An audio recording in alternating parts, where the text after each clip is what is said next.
Hey guys, welcome back to another Blender live stream out of so many months of not doing Blender in quite a while. Welcome back guys. My name is Ozpin, and today I decided to do something different because I really have no plans on on using Blender for the next few months. In fact, I'm now busy with my freaking game right now that I don't really have enough time to actually model a lot of things now that I've already completed like almost all of the 3D assets I need for my game. So I decided that for this stream we will do something unique. We will actually try and follow a tutorial for you guys who are not who have not used Blender before. But we're going to be following a infamous well, not really infamous, a very famous tutorial made by Blender Guru, which is called his donut tutorial. Now you might be wondering, Morgan, aren't you already like a freaking expert when it comes to making stuff in Blender? I mean, you pretty much based your channel off of you making 3D models in Blender. Well, yeah, but there are some things that I kind of figured out while watching through Blender Guru's donut tutorial.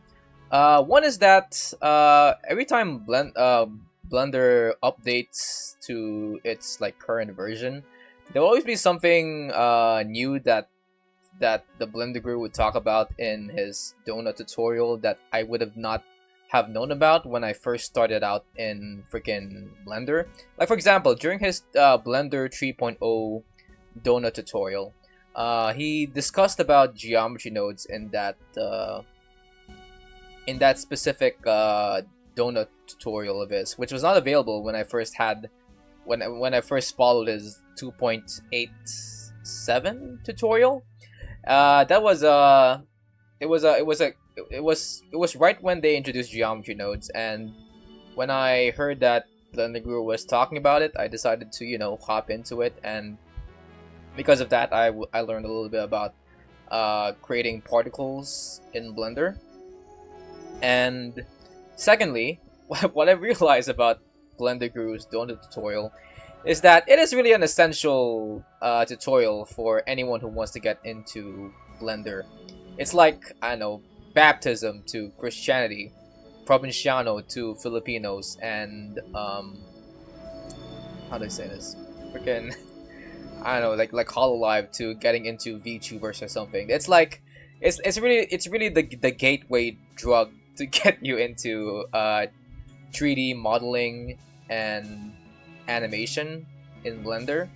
And if you don't follow this, I really don't know how you got into Blender if you don't really follow this tutorial. I mean, I guess it's possible for you to do so, but it's like, I don't know, it doesn't get any easier than this, the Blender Guru's donut tutorial. And I figured that since this is like since some of you guys are maybe not into are not well versed in 3D modeling, I thought that maybe I should like give my 2 cents while I try and follow and react to Blender Guru's claims. Anyway, this is like his recent 5.0 tutorial.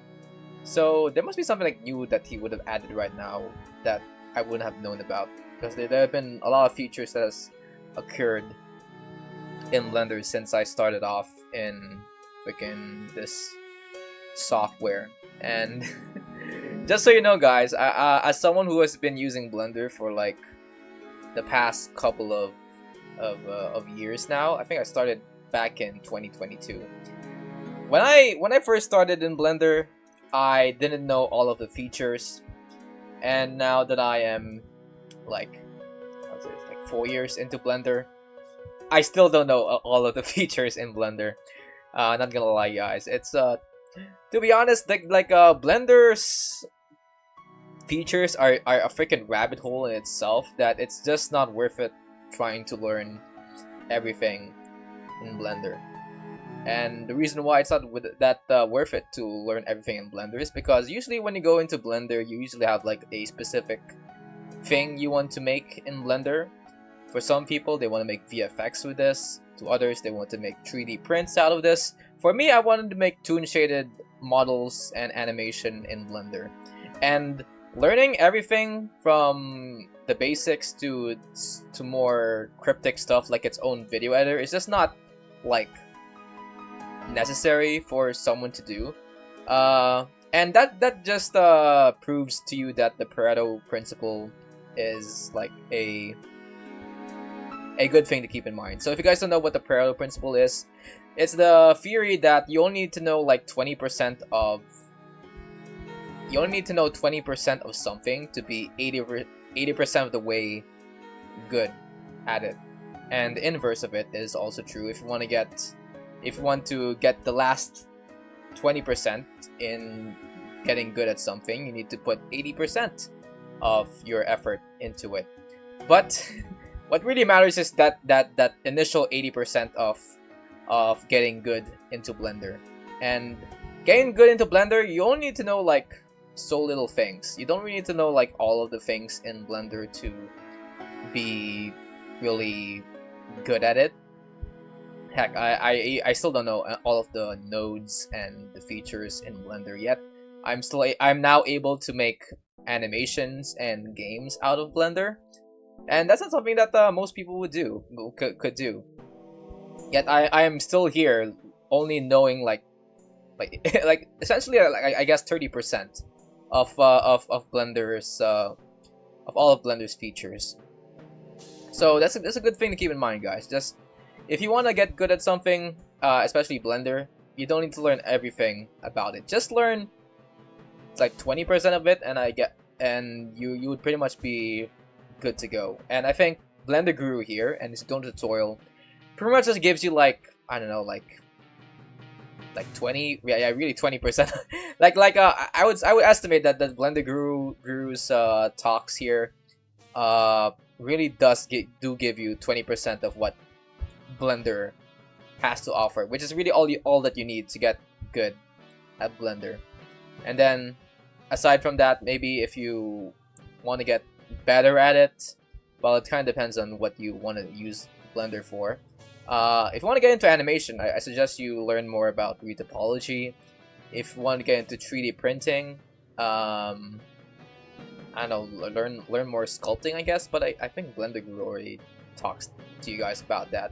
Oh, maybe also learn the Boolean modifier. That's also something you want to learn about if you want to do some 3D printing.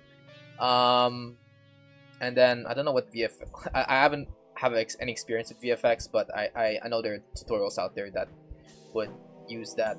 That would wanna that talks more advancedly on those topics. And if you're into the Blender video editor, well, first of all, you're weird. What are you doing here? And secondly, I don't think the Blender donut tutorial is really what you need right now to get into the Blender video editor. I mean, I tried it before, and it really just functions more like an app, a different app in itself that isn't really concerned with anything 3D related. Like, I'm pretty sure if you already know like some basic video editors like Kden Live or DaVinci Resolve or Lightworks, I think you already know like how to use the Blender video editor. Although I gotta say though, it is kind of a little bit lackluster in design compared to programs like Lightworks or DaVinci Resolve. But I think it does the job for doing some basic editing stuff. But anyway, let's continue. Let's watch this tutorial, shall we? And by the way, if you want to watch the full tutorial, I linked the video on the chat box here. So if you guys want to follow Blender Guru himself rather than me, who will probably stop and talk about what this guy is doing while I model, you can go watch it there instead. This is gonna be a very slow live stream, guys. So, and this is already like a very slow tutorial to follow since like 4 hours and 19 minutes long.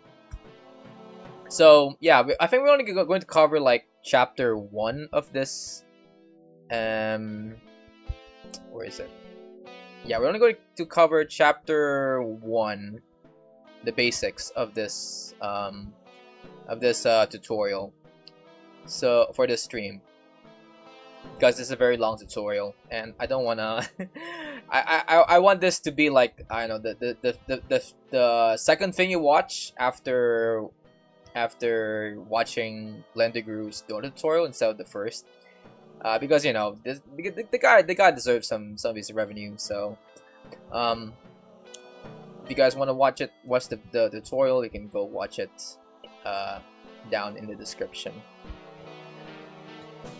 Anyway, let's watch this video, shall we? Okay.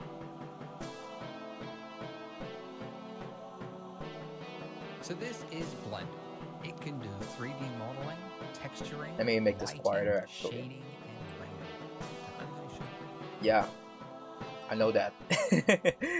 But I guess not all of the viewers, but not all of your viewers or mine would probably know that. But yeah, Blender is a 3D modeling software available for both Windows and Mac. And I guess calling it 3D modeling software is an understatement, because it can do a lot more than just 3D modeling. It can do animations, video editing, VFX. It even tried to become like a game engine once, but that quickly dropped at around like Blender version 2.3 or something. But I think the Blender game engine is still being developed by a third party somewhere, just not by the main Blender Foundation themselves, I think. You how to do all of those things whilst you make your very own donut. And Damn, look at that. It's a nice looking donut. Not gonna lie, guys. When I first watched the donut tutorial, a part of me got hungry. Got hungry just looking at Mr. Blender Guru's donut here. Because yeah, it did kind of convince me that yeah, I am really looking at a donut when I first watched his 2.8 tutorial back in the day. But damn, he really did some improvements to this one. this looks complex and challenging, but I promise you it is achievable for even a complete beginner that has never opened Blender, such as yourself. I know this Okay. because millions of beginners have already made their donut, because this is the 5th version of this tutorial I remake in favor. Wow, it is the 5th. Yeah, it is the 5th version. I haven't watched this 1.0 tutorial. I could only imagine how hard that may have been for people back in the day to maybe get into Blender, considering that was before Blender had its UI update. Because back then I think Blender was in this had this pale white face wherein it looks ugly all around, and it looked like it was a software made back in the 80s or something. Like TLDR, freaking Blender felt like a freaking fossil back in the day, and holy shit, that 1.0 tutorial must have been like a lifesaver for most people. And I think I actually started with the Blender 2.0. Blender 2.8 and above is really when Blender started becoming well, not really an industry standard, but more like a competitor to compete with the industry standards like Houdini or what's the other one? Freaking, I'm blanking out on the other 3D sculpting platform, 3D sculpting software that's out there. I forgot what's it called. I even used it once. Fuck. Well, it just goes to show that Blender is so good that I can't even remember any other 3D modeling software out there. 3.0, I think 3.0 is like it's like also a good tutorial, in my opinion, because that's my first introduction to geometry nodes. And actually, I think it was made. I think my first introduction to geometry nodes is through a tutorial made by Default Cube. But I think 3.0 is also a very underrated yet worthy successor to the 2.0, because it really did introduce geometry nodes to a bunch of people. And as for the 4.0 and 5.0, I have no experience with the 4.0, and we're currently watching the 5.0, so let's see if anything changed ever since 3.0, I guess. Every major Blender release, this one for Blender 5.0. And speaking of which, if you have already made a donut from a previous version, hell yeah, I made one. Another one. I've actually just released a course designed for post-donut beginners. Why does he look like he's about to compete in the Beast games or something? What the heck? Well, hey, that's good that he's kind of having this course, I guess, for anyone who wants to go outside of, who wants to move on from making basic donuts and stuff. Although, I don't think you really need to pay any course to really be good at Blender. Based on my opinion, how I got good at, after Blender Guru's donut tutorials, that I followed his chair tutorial back in the day, and then I just looked up a bunch of YouTube tutorials around YouTube for things that I want to use Blender for, like grease pencil and toon shaders, and just like that. I never had the urge to really pay for any paid courses ever since. So yeah, let's keep watching this. If you're interested in that, you can click the link below. For everybody else, you need to download Blender. Blender! Click the link below. That'll take you to Oh my god. blender.org, and then just hit the big download button.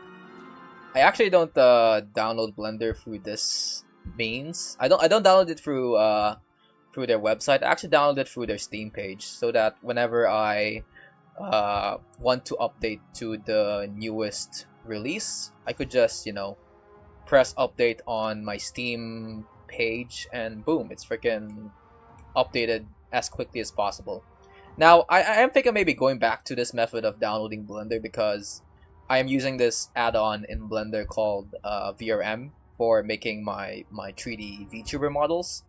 And the updates for that VRM add-on is so slow that it only updates every time an LTS version is released. So I might have to go back to doing it through this method. And by the way, if you guys don't know what's the difference between the normal version of Blender and the LTS version of Blender, LTS version just stands for long-term support. So if you don't want to update your Blender software every now and then, because they do update very frequently, you can just stick to the LTS version, and it's guaranteed that has long-term support for a long time. In fact, I think the latest LTS version, 4.5, is, I think, supported up until God knows how long. Let me search that up. Firefox. Blender.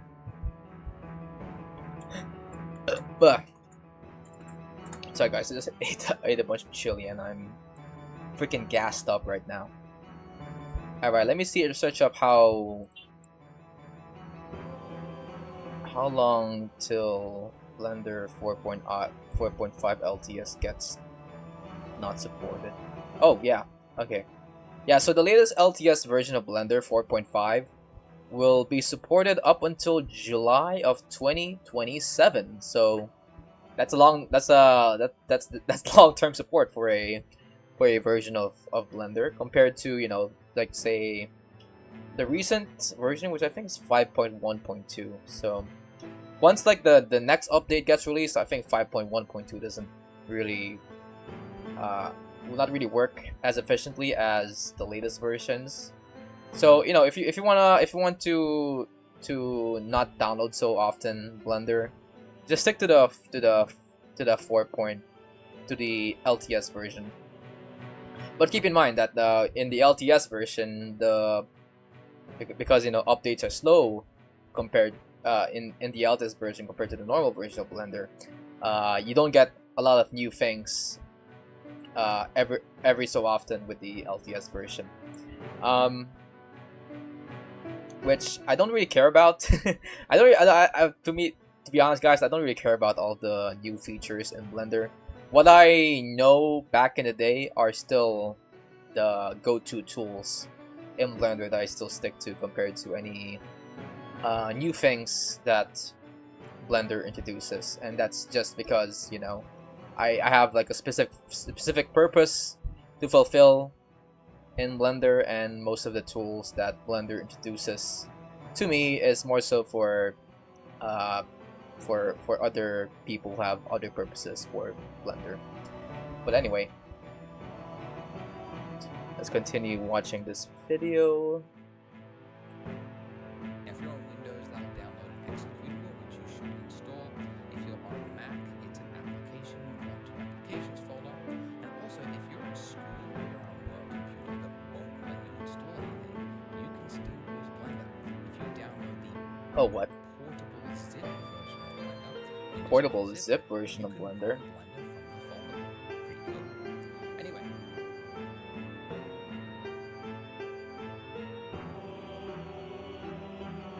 Wait. I just noticed that the desktop audio is not that loud for you guys. Let me crank it up a little bit. There we go. However you got Blender, open it and you should see this. Then just click anywhere. But anyway, Blender Guru here just talked about there having be a portable zip version of Blender, which lets you like use Blender in a school computer, which I'm like, what? I remember back in the day when I used to go to my university's computer lab, and they really lock you off of like a lot of websites back in the day, and especially Blender. I don't think I'm able to like make stuff in Blender that much. I don't usually like I'm able to like download apps in my school computer back in the day, but I guess Blender now has like a way for you to do that. Anyway, let's continue. Oh shoot, my mic fell off.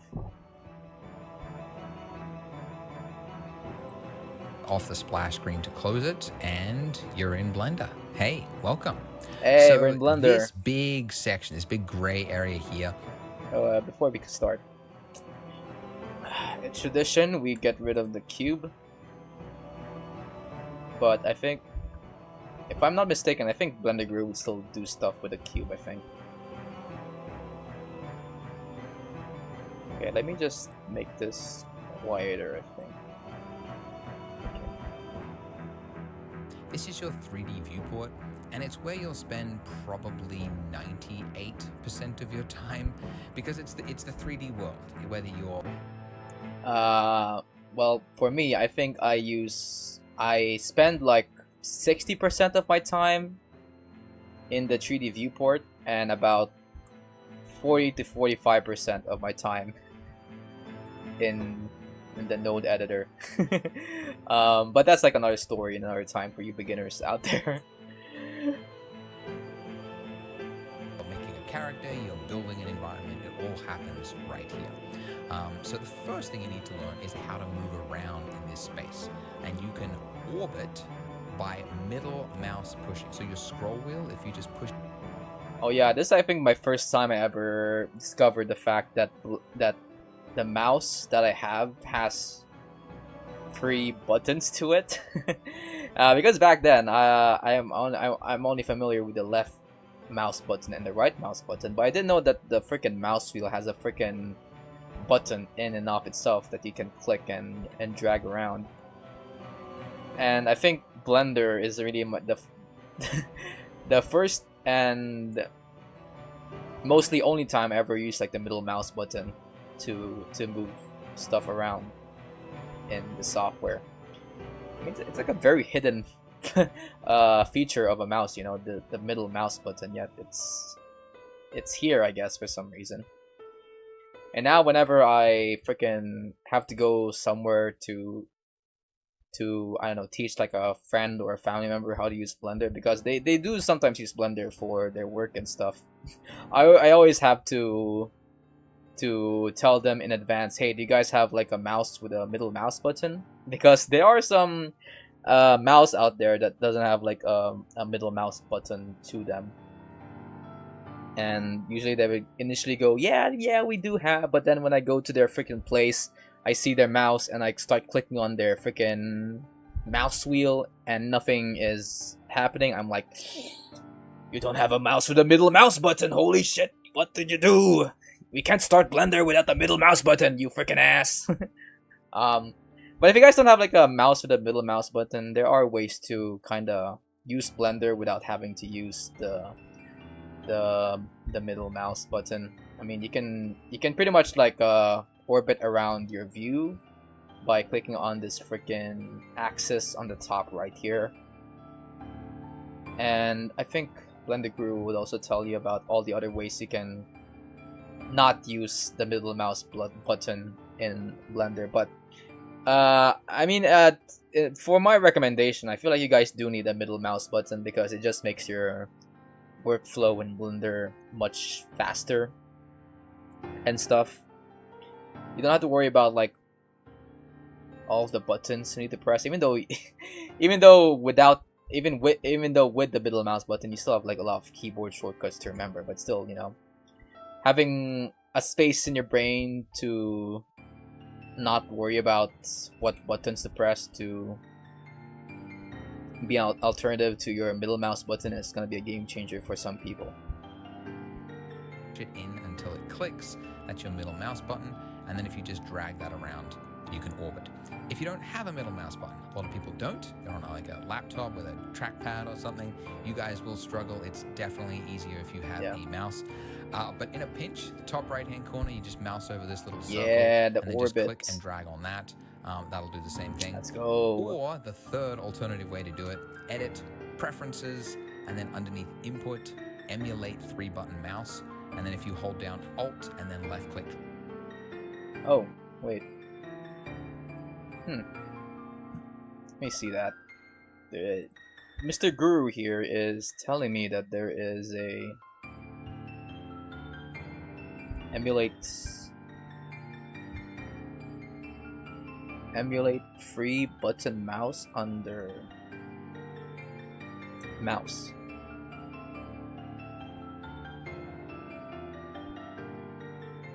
Oh, did I just not check that? Okay. What's that do? Input, emulate 3-button mouse. Wait a minute. Why is that not working? Hold on. Edit, preferences. You guys are not seeing this because I'm in like window mode right now, but I checked the emulate 3-button mouse, and then what do I do? And then if you hold down Alt and then left click drag. Alt, left click. Oh, okay. Oh, but it's so weird having to. It's so weird having to like rotate your view using the left mouse button. Left mouse button. Ew. Middle mouse all the way, guys. Screw that. Freaking setting. Let me change it back to my trusty 3-button mouse. There we go. Oh my god, this is much better. Alright. That will do the same thing. I don't want that. By the way, whilst I am here, a value that you will want to change, if you're on a 4K monitor, You will probably have noticed that like Blender looks like this, where like everything is really super tiny and you have to squint to see it. So underneath interface, I changed my resolution scale to at least a 1.5. Oh yeah, there's also this option to... I guess I should also change it for you guys, just so you guys know what I'm doing here. Let's see. What's my resolution scale at 1.23? Let's make it like 2. Holy shit. This looks so cursed. I don't like Blender being this near up my face. But okay, let's do this way. I think you guys can see what I'm doing with 1.75. Oh god. Blender's so big right now, what the heck? But okay, let's do it. Usually like 1.8, but for tutorials I go even higher so you can really see everything. But it's obviously much easier to use when you can see things clearly. Okay, so middle mouse drag, that's how you orbit around. You can see we're focusing on our cube at the moment though, so how do we... And if you look at it from an angle, you can see the vast openness of space and how little you are compared to the size of the vast universe that is the Blender 3D viewport. Don't you feel very existential right now, guys? Oh my god. Oh well. Move to somewhere else. You do that by... Oh, and I guess while I'm at it, I just wanna... I don't think Blender Guru talks to you guys about this, but there is a way for you guys to like change how Blender looks. Although I don't recommend you do this as a beginner because you kind of want the Blender to look exactly like how Blender Guru's Blender looks like. But once you get like familiar with all of the buttons and stuff, you can like decorate Blender in a way by changing up how the buttons and the stuff looks like by going down to themes and presets, and you get all these like themes here out of the gate. I don't think you guys have all these themes, but you can get more themes under the Blender extensions webpage, officially run by Blender themselves, and you can, you know, change Blender to look, you know, more purplish, or I don't know. I like my red. Where is my red? Metasec. Ooh. Ugh, this feels like pre 2.8 Blender. What is this doing here? Metasec. There's Midnight. Chocomint. Oh, damn! What the frick? Ooh. Okay, this. Damn, this just makes Blender more delicious for some reason. Chocomint. I kind of like Chocomint. I think it really goes into the theme of me making a donut here. There's also Pastel Pink. Hu Yan Cheng. Oh, this is I think this is the one I'm currently using for my 4.5 LTS version of Blender. I mean, I really like I really like this this theme because, you know, LMS is already green. My Godot editor is purple, and I don't want to go for the basic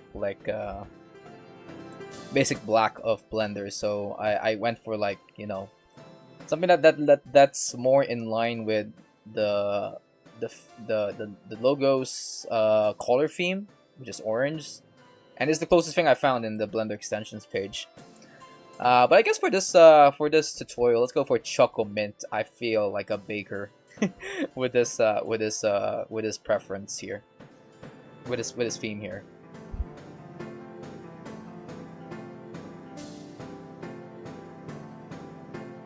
Oh wait, I just noticed that you guys didn't see what I was doing there. But anyway, you go down to edit, you go down to preferences, you go down to themes, and there'll be like a drop down on the very top that says like, I think, Blender Dark or something.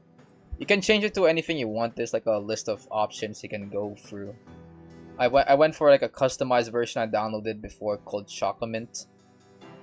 And you know, you guys can also do that as well if you want to, if you feel that Blender is too boring as a software with its current color palette.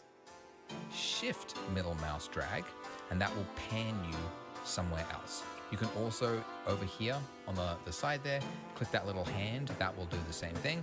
But yeah, shift middle mouse drag or middle mouse. Oh yeah, and there's also, I guess, this button on the left-hand side here. Drag to orbit. Drag and stuff. what about zoom? You can probably guess you might have already done it by mistake, but just zooming by scrolling in and out on your wheel. Or again, you can go to the little magnifying glass there, just click on that and do that. Or alternatively, control middle mouse, and then that will also move you in as well. So I've thrown a lot of keyboard shortcuts at you already. Middle mouse for this, shift middle mouse to pan, scroll. Yeah, I guess to add to that discussion, Blender does have a lot of keyboard shortcuts. Now, you might be wondering, Morgan, do I need to memorize all these keyboard shortcuts? Yes. Yes, you do. I mean, I guess it is possible for you to maybe use Blender without the keyboard shortcuts, I think. But I think you'll have a hard time following future tutorials because people who make tutorials on YouTube really rely on people knowing all of the keyboard shortcuts. Well, not all of it, but like maybe like a part of it at least. Like maybe like you should at least be able to, you know, move around with the middle mouse button and also add stuff using Shift A to, you know, add like a cube or something, or a UV sphere and stuff. But yeah, aside from that, yeah, you do need aside from that, freaking, you don't need to know a lot about keyboard shortcuts. Just know all the basic keyboard shortcuts that Blender Guru talks about, and you're pretty much set to learn any tutorial out there. But yeah, keyboard, I wanna emphasize that you do need to learn about the keyboard shortcuts when you use Blender. Dang, is this how it feels like to to talk about Linux to a Linux user? Like, yeah, guys, go use Linux. Go use Linux. All you have to do is learn about the terminal and all these goopity goppity shit that the Linux would do to you, in order to use their apps and software. Anyway, let's go back.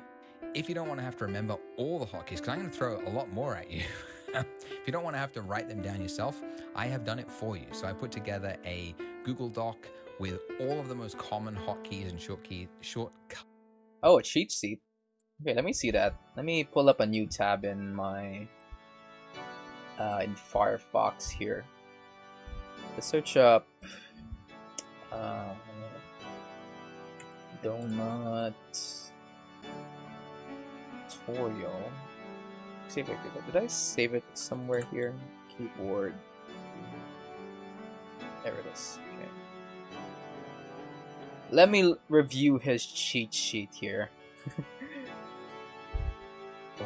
If you don't want... Let me see. Alright. Let's see. All links. I'm opening up a new window here just to see what this is all about. There it is, the keyboard shortcut cheat sheet. Okay, so toolbars T. Oh, I didn't know that. What the frick? Oh, just that? Oh, I mean, that's a useless shortcut to know about. What else? Properties N. I mean N. Oh, like the stuff here. Okay. By the way, I also have this other stuff here that's probably not gonna be in your default Blender Blender program because I have installed a bunch of add-ons here. Oh, I even have like screencast keys here. What the frick? Let me turn that on. Can I turn that on?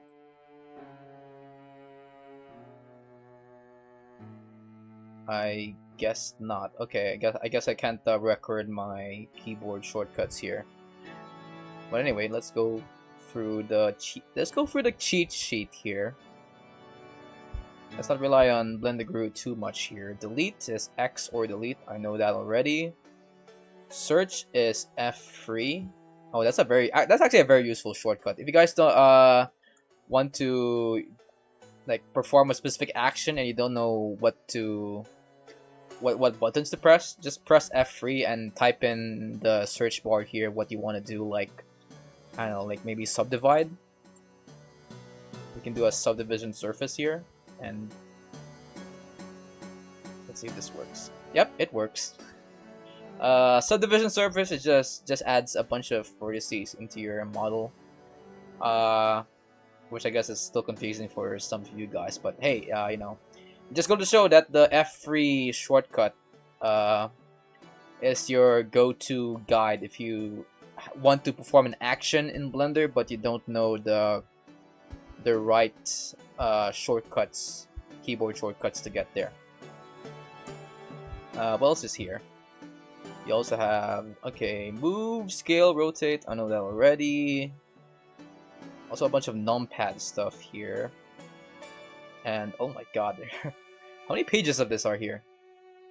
7 pages. Oh my god. There are 7 pages of keyboard shortcuts. And okay, there's like, as a Blender veteran here, I think I need to know like all the shortcuts in the first and second page, maybe. The rest I don't think you guys need to know about. Just maybe you guys just need to maybe memorize like the first and second, more especially the first one, because the keyboard shortcuts in the first page of Mr. Guru's cheat sheet here is all essential to navigate through Blender. But yeah. That you might need to use, and it's free. So just click the link below, and you can print it out. You can stick it on your wall. A lot of people do that, and it's a big time saver. Okay, now it's really common to like get lost. Like one way is to like end up upside down like this, and then you're like, which way is up? How do I, you know? If you just over here, this gizmo thing, these colored circle thing. Man, I never get lost in what's up or down, because the axis here pretty much tells me where I am at. And there's also like the freaking grid plane of Blender, which pretty much tells me where I'm looking at in 3D space, really. And I guess just to keep in mind, if you guys just like Blender software looks like this, just click on like this show overlays button here to sort of show you all the grids and stuff. And if the grid is still not available, I think there's like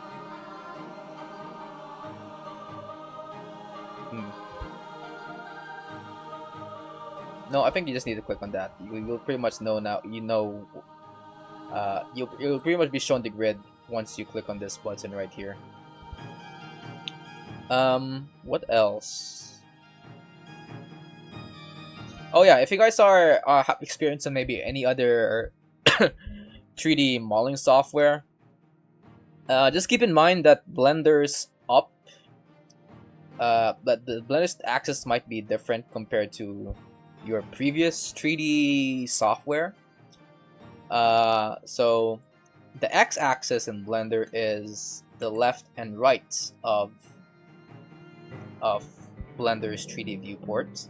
The y-axis is the back and forth, and the z-axis is the up and down.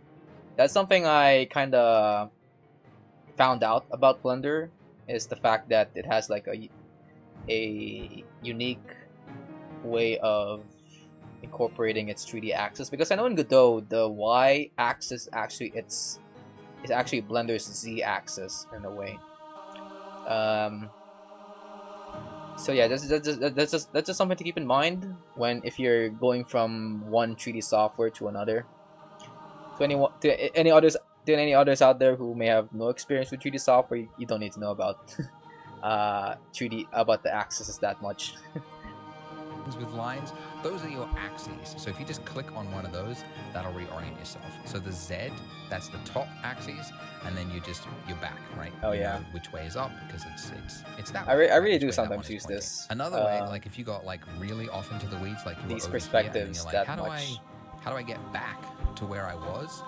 If you've got an object selected and you just want to focus on, like just fly to it, And this is a really common hotkey. You use it all the time. Yeah, this It's is also very common. numpad period, and that'll just fly. Because most of the time when you're like making stuff in Blender, most of the time you feel like you're very not focused on a specific object, and it will sometimes be very tiresome to like move back your view to center it towards an object. So to kind of make things quicker and more efficient to people using Blender, the period key is just there to focus your view back on a specific object, which in this case is the cube. But you can also focus on like non-3D meshes like the light here or the camera over here. Oh yeah, it's pretty cool. Let me put my view back on my freaking cube right here. If you don't have a numpad, like a lot of keyboards today, they don't sell them with numpads anymore, I guess because people aren't accountants. Oh, and yeah, I guess aside from having a middle mouse button in your mouse, you also do need a numpad keyboard with you, or a keyboard with a numpad on it. Something that also infuriates me whenever I try to teach someone Blender is when I go to their freaking computer and I notice that they don't have a built-in numpad in their keyboard or laptop, and I'm like, oh my god. It isn't the worst thing in the world to not have a numpad to use Blender, but it is like just something to make things quicker for someone who has already used Blender for 4 years now, is to have maybe a numpad with you when using Blender. They don't need to quickly type in numbers, but I love them because it's really useful for Blender. If you don't have one, you can also use the tilde key, which is that little key underneath your escape key. So if you hold that down and then just drag over where it says view selected and then release. Oh yeah, there's also this. Yeah, this thing here. It gives you this like wheel of options here. I think this one this also works with. Oh yeah. Okay. Yeah, I don't use the tilde key that much. It feels like an easy button to forget. That's why I never really used this shortcut before to change my perspective. I do use Shift S, but Shift S is for a different use altogether that has nothing to do with changing your viewport. That'll do the exact same thing. So that is how you can quickly change focus to the selected object. And yeah, as I said, you do this all the time. But yeah, I'm going to be using numpad period from now on. Okay, so we're making a donut. We do not need our cube here, so let's delete it. You can just hit delete on your keyboard. Oh yes, we're finally deleting the cube. Oh my god. Put that freaking geometry object into the shadow realm. We don't need that. But to be honest, guys, I don't really think I ever used the cube for most of my projects. Usually I stick with the default sphere or something, but that's usually because I am more so a person that makes character models in Blender, and we usually use a lot of spheres and cylinders for making characters and stuff. But yeah, if you want to maybe make some Minecraft character, I guess you can use a cube. What I like to do is hit X, which is the alternative way. And it's just easier because my finger is like right there. I know it's another hotkey to remember, but you delete stuff a lot as well, and it's helpful to have to find that key. So X and then delete. And now I want to add a new object, and I can do that by going to Add at the top of the screen also there, work. Okay. or alternatively, the hotkey, another one to throw at you, Shift A. Oh yeah, Shift A is also a thing you need to know about, guys. It's like it's the main shortcut that actually adds stuff into your object. Into your scene, I mean. You know, UV sphere, a cube, a plane. I'm usually use the UV sphere, but actually more recently, I've been using this this add-on called the Extra Objects add-on, and it just gives me more stuff to put as primitives into Blender, like a rounded cube, which is basically just a cube but beveled. And there are also some other options here, like you can go for maybe a capsule, an octahedron, a quad sphere, which is just like the UV sphere but has slightly different topology to it. I don't know what the grid cube is. What's a grid cube? Clay bar. Looks like a magnum bar, I guess. But yeah, there's a lot of options. If you want more options in your as primitives, you go download the Extra Objects add-on into Blender. But yeah, I think he's going to import the torus, which is this one. Now, I think aside from maybe the cube, I don't really use the torus that much. I did use it once to make like a necklace for like a VTuber model back then, but aside from that, it's like, I know, one of the it's like this primitive is like in the F tier when it comes to the most used Blender primitives to use. Yeah, I think this mesh primitive is just built for this one tutorial, which is the Blender donut, I guess. And that'll just put it wherever your cursor is, and it's the exact same list. Yeah, let me just delete this first. List here is, I mean, it's extensive. There's stuff in here that I have never used in my 21 years of use. Oh yeah, and also there's a fun fact about Blender. If I shift A this and I go to mesh, there's this thing here, this unique option here called monkey. Now this doesn't come from any freaking Blender add-on that I've installed previously. This is actually something that's actually built onto Blender, and to be honest, guys, it's actually a top tier primitive for to use in Blender.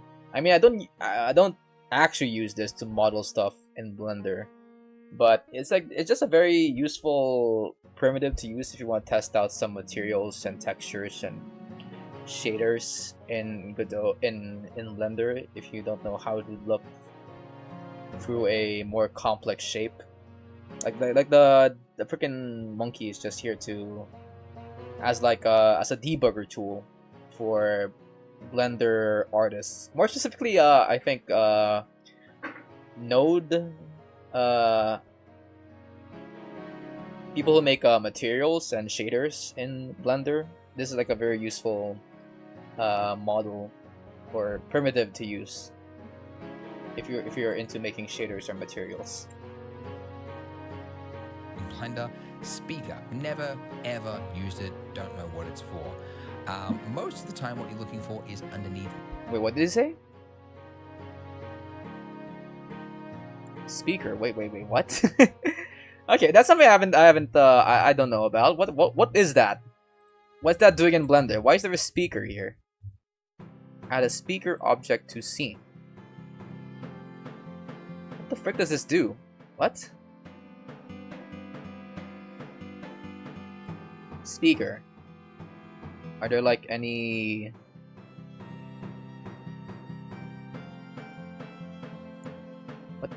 What is this? I don't know what even is this. Oh. Hold on, wait. Okay, this is something new. I didn't know Blender has like a speaker to their in their 3D viewport primitives. What's that like? Let me actually import like a song I made here. Let me see my music. Let's go for like, since we're at an empty space right now, let's try and go for like a liminal song here that I made a little bit before. Okay, does this work? Maybe if I go to my video sequencer.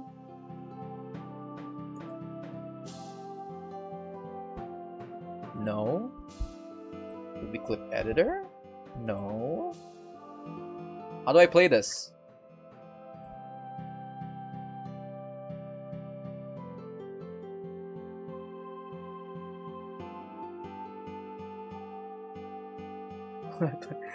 Oh wait. Okay, guys, we're taking a detour here. I really want to know how this. Oh my god, it works! Holy shit, it works! Wait. Does it actually? Does it get louder based on how far or near I am towards the speaker? Let me see. Make this louder, like. See, let me make it. Let me make our OBS a bit louder here, so you guys can hear this.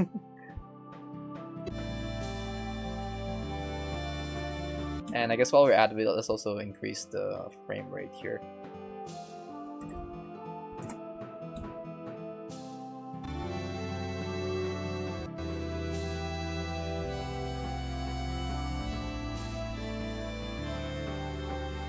Alright, I'm doing more advanced stuff here, but let me... Oh my god. Yeah, it kind of distorts a little bit if I zoom in and out, but... Yeah, it actually gets louder and softer based on how far I am. Oh my god. That's actually... that's actually a thing I didn't know about in Blender. What the heck? Although I don't really would find this useful, considering that, you know, if I want to add sound, I just add it onto my separate video editor instead of doing it in Blender. But yeah, that's a unique thing in Blender. I didn't know that was a thing in Blender. Okay. Alright, let's get rid of this. Wait, what are the other primitives here? There's light, image, speaker, camera. Force field, I don't know what's that, but I think that's for physics and stuff. Okay. Alright, let me move this back to normal Godot here. Okay.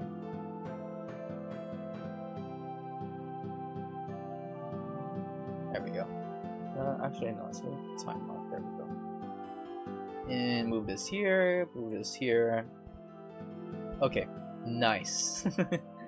Mesh. So these are your primitive mesh objects, and generally when you're making something, you pick one of these. Oh, let me make my desktop audio quieter for you guys. Again, if you want to watch Blender Guru's tutorial uninterrupted, just go watch his tutorial there, I guess, in the chat box. I leave a link to his tutorial in the chat box if you guys want to go watch him. That most resembles or is closest to what it is you're making. Like if you're making a mailbox, you might start with a cube. You're making a lamp post, you might start with a cylinder. We're starting, well, we're trying to make a donut, so we need to start with a torus, which is basically a donut. Look at that. Hey, my good old-fashioned torus. Alright, let's get a torus up in here. Looks very thin for a donut. It looks more like a cheese ring. So that's cool. It's a wimpy looking donut though, right? It's very, very flimsy. We want to make it look Which is why I will add some thickness right? to so it. So in the bottom left-hand corner, there's a little box that says Add Torus, and this has additional options for us. Now, if you accidentally clicked off after you added the torus, that box is gone. You can momentarily bring it back by hitting F9, but that's only if you haven't changed something. So essentially, yeah, it's called the last used function in Blender. So that immediately after you do an action in Blender, sometimes you see in the bottom left-hand corner additional options which you can tweak and change things if you need. So if you don't see it, it just means you've done something else and it's gone. Yeah, I guess that's a very infuriating part of Blender is that once you not select, if you select something else in Blender, or just not select this torus anymore, and you go back to it, like all the changes you want to make are now permanent. You can't go back to change up the thickness or the vertex count of the freaking Blender donut. I mean, you can still change the the thickness through other means, but it won't be as easy as how it was when you first spawn the donut into your scene. Which is why if you wanna, you know, make more, if you wanna make changes without having to go through some gymnastic stuff, you pretty much have to do it at the very start, I guess. And if I spawn it here, can now once again change the freaking thickness and stuff. I think my donut like maybe this big. There we go. Alright. But yeah, you can bring it back momentarily by hitting That's a F9 donut, right? sometimes. But I usually just like redo it. Anyways, so first thing I want to change is the size of this thing. So it is 1 meter, which is like 3 feet for the Americans. It's a big donut. Probably shouldn't be that big. It should be about 10% of that. So 0.1, which is 10 centimeters, roughly about that. And then if you know, I pretty much gave up on on trying to measure stuff in Blender. I tried to make like a 3D print for someone back then using Blender, and no matter what I do, my freaking prints would always come off as too small when I import them into my 3D slicer, and I always find Blender's measuring units infuriating. It's like as if it doesn't really translate well when I start exporting the 3D model into another software for some reason. But yeah, I guess that's one thing to keep in mind. But did you say 0.1? Okay.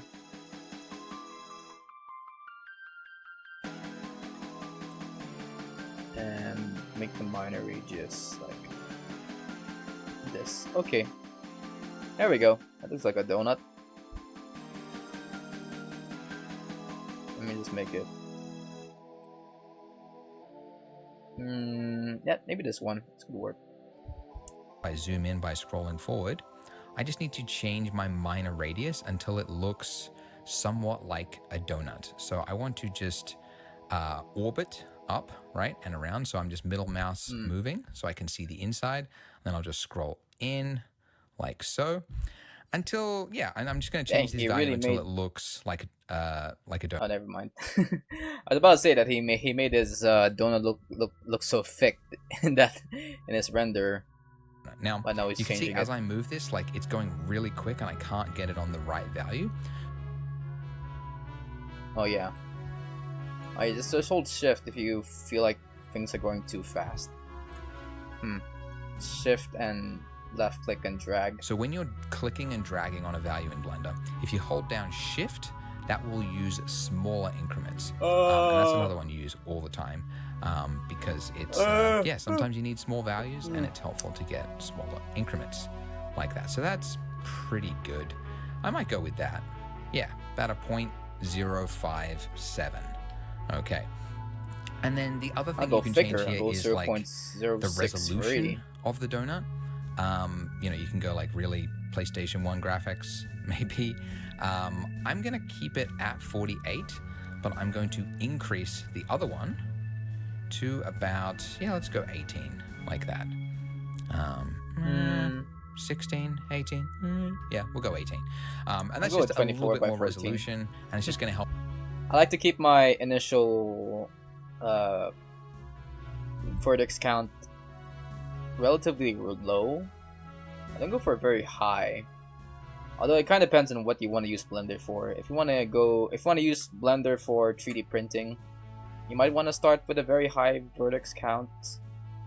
But as someone who does animation and stuff, and you want to run, you want your computer to run as smoothly as possible, it's recommended that you go for a low vertex count most of the time, and then just edit the normals later on to make it look more detailed and stuff.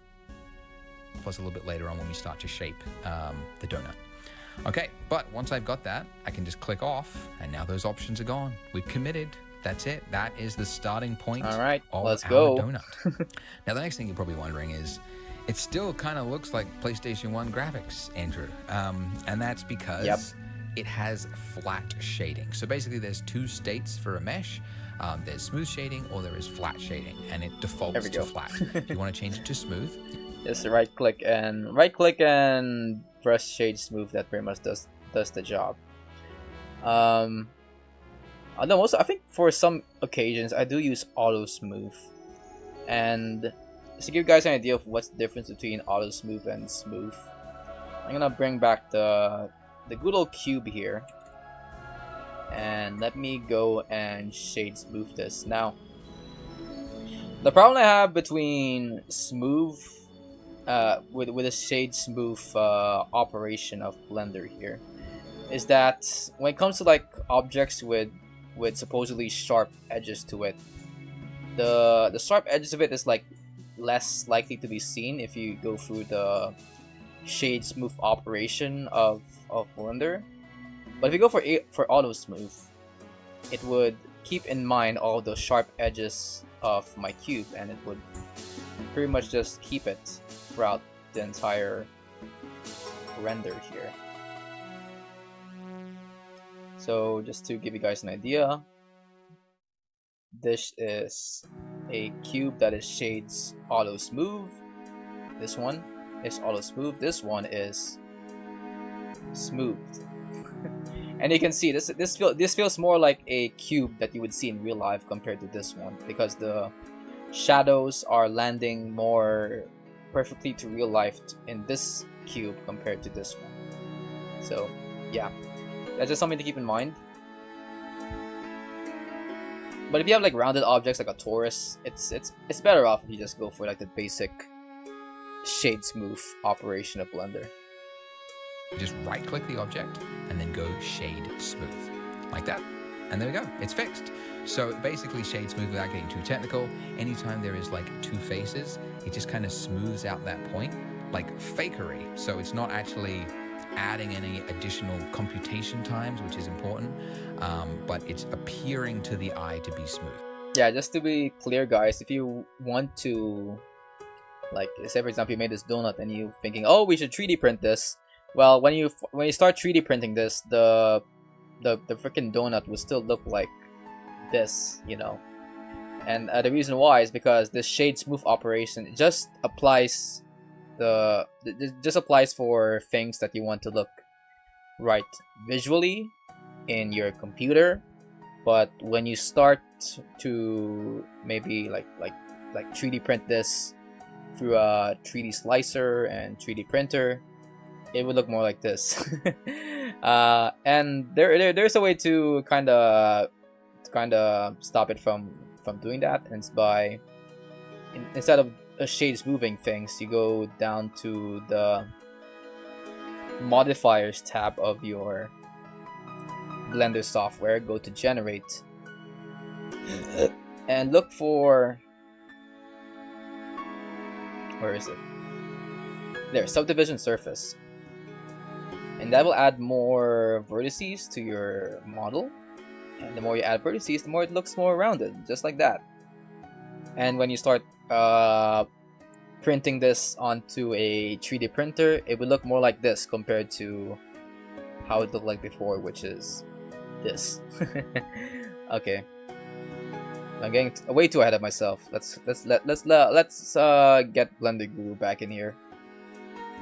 Okay, so in previous donut versions, we would start making the icing, and although that's fun to make like dribbling icing, it can be a little complicated. A lot of users ran into their first roadblocks at that time. So instead, we're going to do something a little bit easier to start with, and more practical, and that's to make a coffee mug. So we need to add in a... Oh, you're going for the coffee mug right away. Oh, okay. Alright, that's like, I thought that was something you introduced in like... Wait, I'm actually learning Blender. What's happening? No, I need that stuff. What stuff? Sorry, dude, you just kind of like appeared on my chat here. What stuff are you talking about? But yeah, yeah, I'm just learning. I'm just going through Blender Guru's donut tutorial here. Hopefully, you can follow along. object, which if you can remember from before, it's the add menu at the top there, or the hotkey, as I like to use, Shift A. And then underneath mesh, you're looking for something that most resembles the object you're trying to create. Shift A. No prizes for guessing, the cylinder. Oh yeah, he's making the freaking mug. Okay. Alright, so let's make a mug. He's going for... I know the making thing smooth to print, to the print.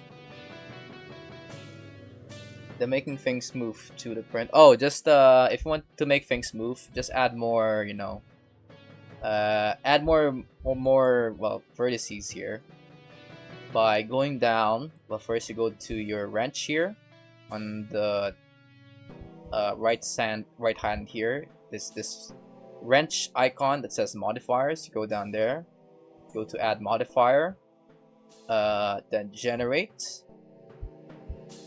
Then go down to subdivision surface, and there we go. It just smoothens everything out for you, just like that. Although I recommend you turn off shade smooth for this because it doesn't really give you a good idea of how your final 3D print would look like. So put it under shade flat. Then increase the levels as much as you can until voila, you have like a smoother print, I guess.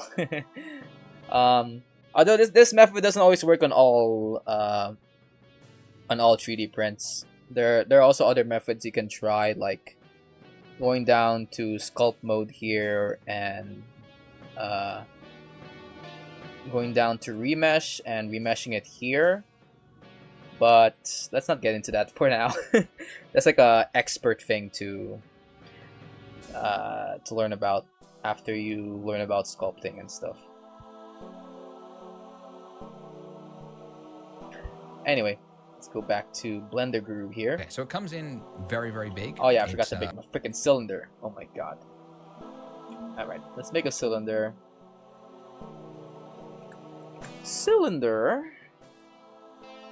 And I guess we need to decrease the radius and the depth. There we go. And can I move this like move it to the side? Move it to the side like that. There we go. And move it upwards a little bit.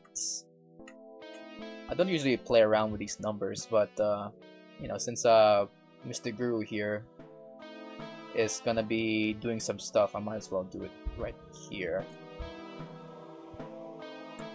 Let me decrease the radius, and the depth could be like, let me make it like somewhat like that. Location can go a bit downwards. Let me look at it from the side here.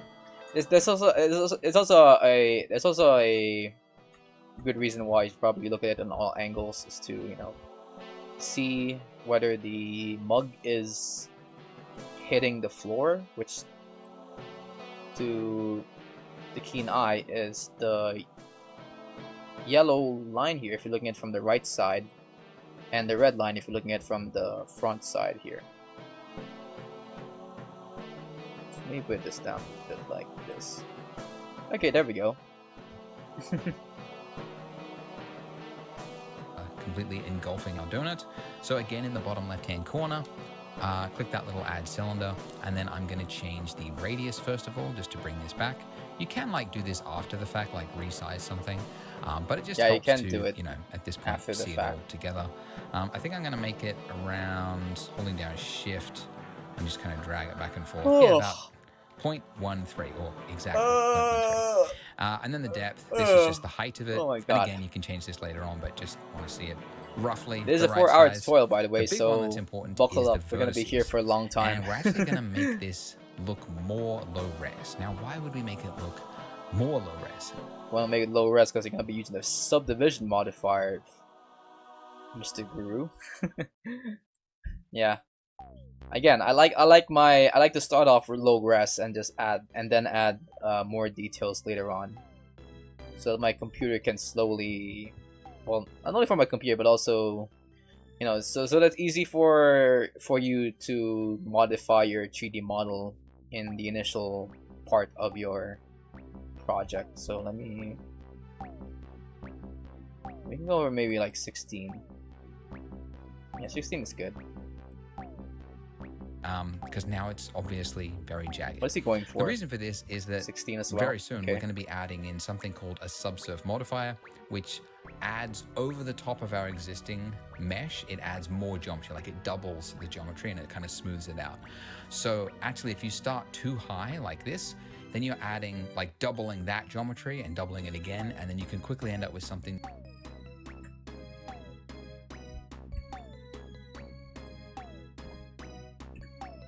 Hey guys, do you know what this freaking image here reminds me of? This viewport view reminds me of?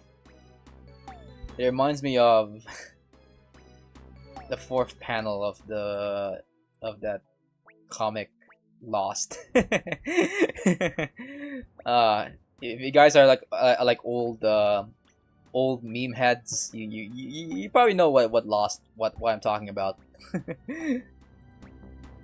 It's too computationally heavy. So when you're working and you know you're going to be doing something subdiv, sometimes it helps to start like chunkier, low res. Anyway, just trust me and set it to 40. Oh my god. Like that. Okay, great. So we've got 40? another object and they are completely overlapping. So I'm over how 16. do we separate things? Some of you might already know this. You can guess, right? Left-hand side there's a tool that looks like it would be able to move something. It's the move tool. So this... Oh, these tools? These tools, Mr. Brew? I don't think I ever used these tools. The move... Let me see, what is here? Move, rotate, scale, and the transform tools. Yeah, I don't think I ever like... Despite being an essential part of his tutorials, I never actually went ahead and clicked through these tools to actually use them. And you might be wondering, Morgan, do you actually not move stuff around or rotate stuff around or scale stuff around in freaking Blender? Do you not do that? Well, no, I do, but I move, rotate, and scale things around using keyboard shortcuts. So I don't really have any use for these buttons here. Aside from maybe when I'm starting out and I don't know what buttons to press in order to move, rotate, and scale stuff around. But TLDR, if you want to move stuff around, press G. And keep in mind that moving stuff around is kind of dependent on your view. So from this point of view, I am moving front and back, but on this point of view, I am moving left and right. And if you want to stay on a specific axis, just press the key you want to move, which is G, and then the axis button that you want your mesh to move around, which is either X, Y, or Z key in your keyboard. And the same goes for your rotate and stuff as well. Alright, R is to rotate. R plus any of the axis buttons, X, Y, and Z will rotate it along an axis. And S is to scale, and same thing for the rest of them. You press S, then another one of the axis buttons to scale your object around like that. X to scale on the x-axis, Y to scale on the y-axis, and Z to scale on the z-axis. This is one way to move things. You activate that and you get this little gizmo, and look, I can move it and I can separate them. So this is moving things along the axes. You can also just drag on that, click and drag on that little white circle there, and then that's like freehand drag. I don't usually do freehand stuff unless if I'm actually looking at a perspective here, because it's really unpredictable where you would like place your object if you're doing it free-handedly like this. Because look, you would think that I'm like moving this thing in the ground, but then if I go to another perspective here, you can now see that my cylinder is now floating in the ground. So usually when I move stuff in my scene, I usually rely on my trusty axes to guide my objects around the scene, like that. Back around. I will say most Blender users don't actually use and move things this way because it's a lot of effort every time you want to move something to like it is a lot go to the of effort, sidebar, Mr. activate Guru. the tool, click it, move it. It's like most people don't do that. Instead, they remember the hotkey and the hotkey to move in Blender, and you'll be using this a lot. So again, this is on my keyboard shortcut. It's all in there, but oh my the god, hotkey is G for grab. Now, you will notice very quickly that when you tap G, the moment you tap it, you are already in the move state. So it's now attached to my cursor, even though I didn't click, okay? So, and here's the other thing. My cursor could be on the other side of the screen. It doesn't have to be anywhere near the object. And then the moment you tap G, it's now anchored to that cursor. And even more, I think it's cool, when you go to the other side of the screen, your cursor appears on the other side. So it's just like it must be a very trippy thing for like a Blender user to experience for the first time. The fact that you start moving stuff around in your scene like this, and then you're thinking, oh, well, there's no more space to move my mouse around, but then it just suddenly pops in on the other end here. But wait, where's your freaking donut? Is it not following your cursor anymore? No, it's still like moving based on where your mouse is. It's just that it's now more left than ever when you move it like that. But yeah, that's just something to keep in mind. Definitely repeating thing there. But at first, this is like hard to wrap your head around because Blender does this for a lot of things, like not just moving something, but also rotating something. The moment I tap R, which is how to rotate something, or S, okay, I thought I might as well just teach you all three at the same time. So G to move something, G for grab, R to rotate, or S to scale something. But you'll see in each of those states, the moment you hit the key, no matter where your cursor is, it's in that state. God, I remember. Just look at how he moves his objects free-handedly. Kind of remind me of back when I used to learn Blender for the first time, and when I started learning Blender, I thought the hardest thing in the world was trying to figure out how to place my objects correctly in a position that I want to in my scene, you know? I always thought, how do you move? How do I put the freaking donut in the ground? Why does it always keep on floating around like so and shit? How do I put it back in the ground? And that was always like the hardest thing. But then, you know, I learned about axis, and I'm like, oh, that's how I put it back in the ground. And yeah, I think most people would go into that state wherein they don't know how to place stuff around because they don't know how moving stuff in a 3D scene would actually work. But really, once you get to know more about the axes and stuff, you're already set to go places in Blender.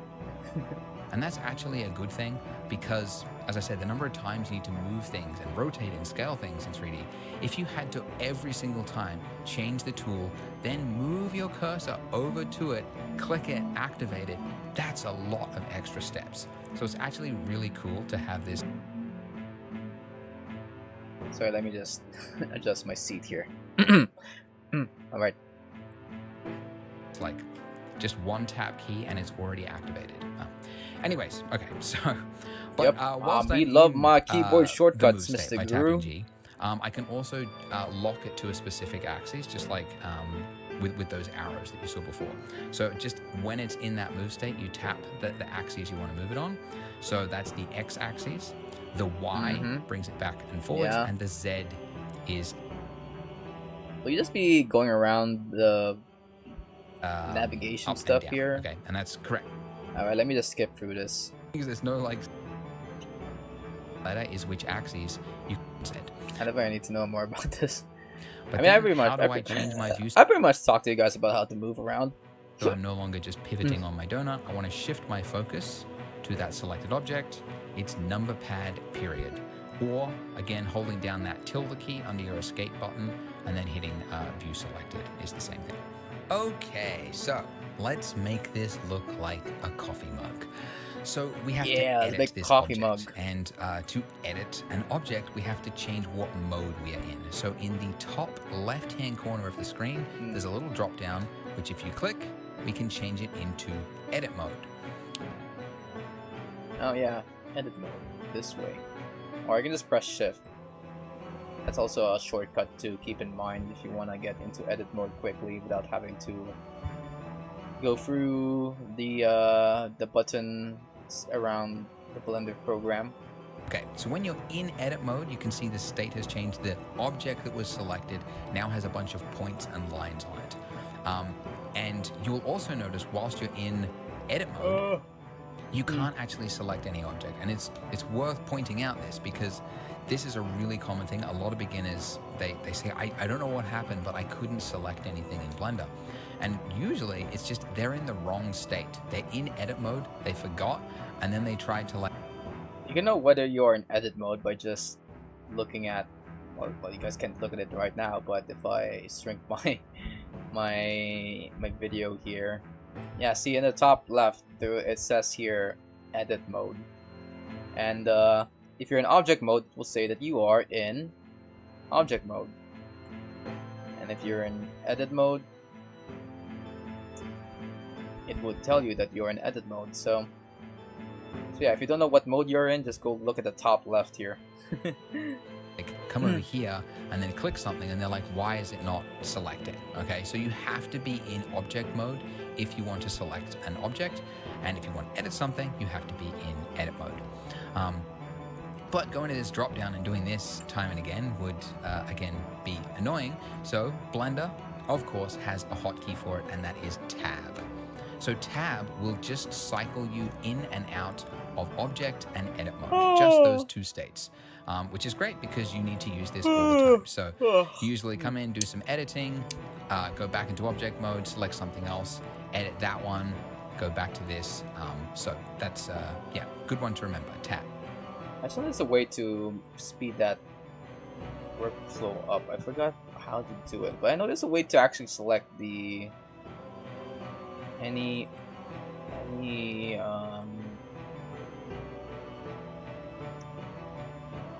object, even if you're in like object mode. I forgot how to do that. Oh yeah, and by the way, guys, if you are yeah, okay, pull up my, I don't know if you guys can see this, but let me go up here and go to edit, preferences, and pull up, where is it? Oh, yeah, I'm gonna show you guys something. If you are like an old Blender head like me. Let's see, there we go. Here we go. Okay. So, if you guys are already like an expert and stuff, and you have been using Blender for a long time, and you have recently updated to the recent Blender version, something to keep in mind is that Blender now runs under the Vulkan render engine. It's now available under the Vulkan render engine, which means that it now runs 100 times faster compared to the previous way they used to run things, which is through the OpenGL renderer. And if you're using Blender for longest time now, and you've recently updated your Blender version, be sure to make sure that your display graphics is set to Vulkan instead of OpenGL. That's something I kind of kind of figure it out while I was like cycling through my settings in Blender, and I saw that my display graphic is still set to OpenGL for some reason. And if you guys don't know what OpenGL is, it's basically just a renderer that only uses like one CPU chip at a time, I think, which is not good. It basically just means that it doesn't really optimize the entirety of your graphics card to the fullest, compared to like the Vulkan render engine, wherein it can use multiple GPU cores all at once, which is essentially what a graphics card is supposed to do. So yeah, just go switch this to Vulkan if you are using Blender for the longest time now. But if you're using it for the first time, I'm pretty sure this already set to like Vulkan, I think, because I heard OpenGL is already on its way out, and it's only set to OpenGL if you have been using Vulkan. If you have been using OpenGL since the 2.8 or 3.0 days of Blender. Alright, so in edit mode, when I'm in this state here, these little points here, these are called vertices. These are the points that make up the shape of the mesh, obviously. And then you've got edges. And you can actually select by changing the selection type from vertices, which is the default, to edges, clicking that little button, and then I can click on you're edges, 17 minutes in and we still haven't faces. really made up Okay, anything that resembles a donut. And again, Blender has hotkeys for everything. So if you want to just know the hotkey, it's 1 to do vertices select, 2 to do edge select, and then 3 to do face. Okay. Yeah, all the basic edit mode stuff I can do here. Alright, so I've been talking. I was about to go on a rant about the transform orientations here, but I feel like that's still something you beginners might not want to know about just yet. But essentially, the transform orientations is very useful if you want to use different axes other than the good old basic, regular X, Y, and Z axis here. If you are under, face mode here in edit mode, and you go through the normal transform orientation here, you can see that if you press G then Z, you get a Z. You get to move your face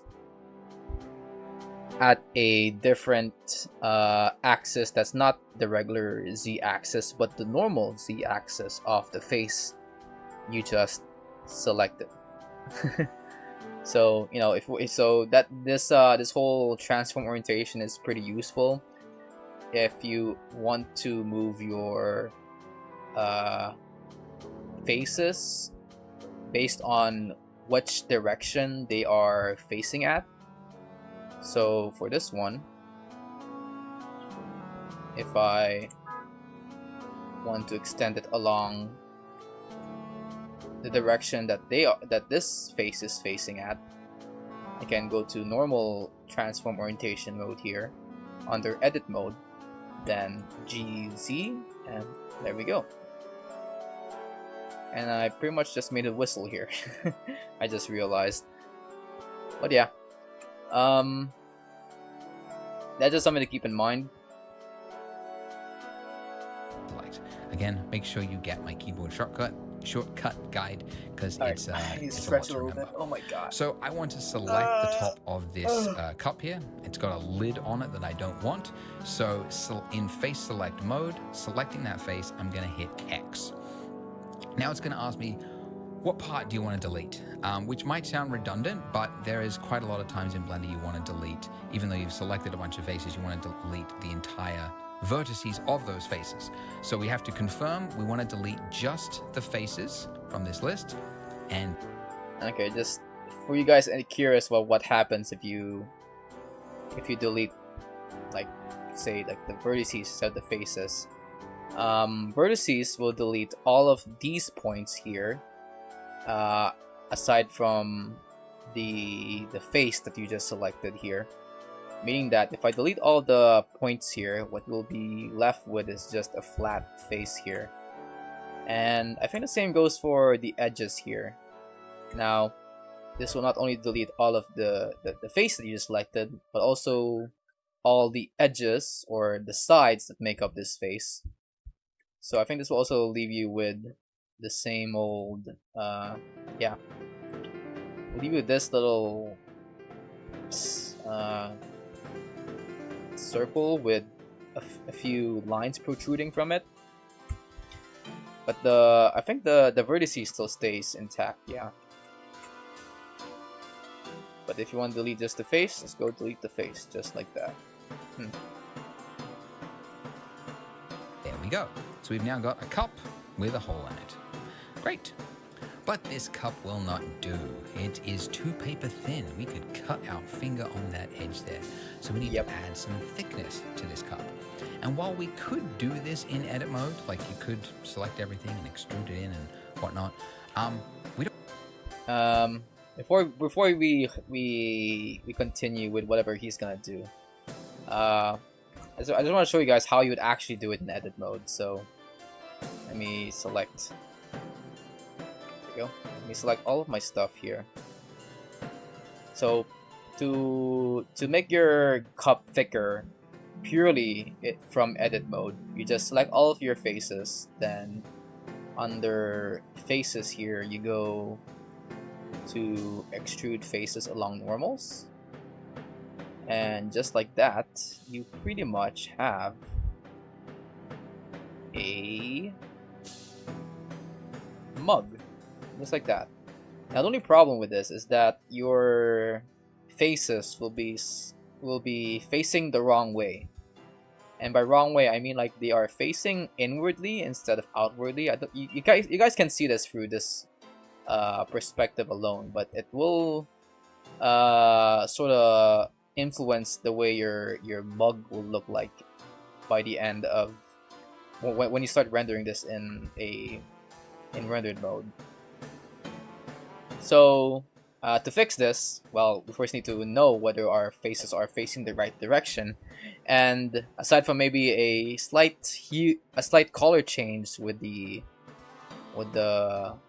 mug, a way you can check whether this is like orientated in the right way is to go down to your to this icon with the two circles, go down to the drop down here and press face orientation, and faces that are facing inwardly will have a red, will be colored red, while those facing outwardly will be colored blue.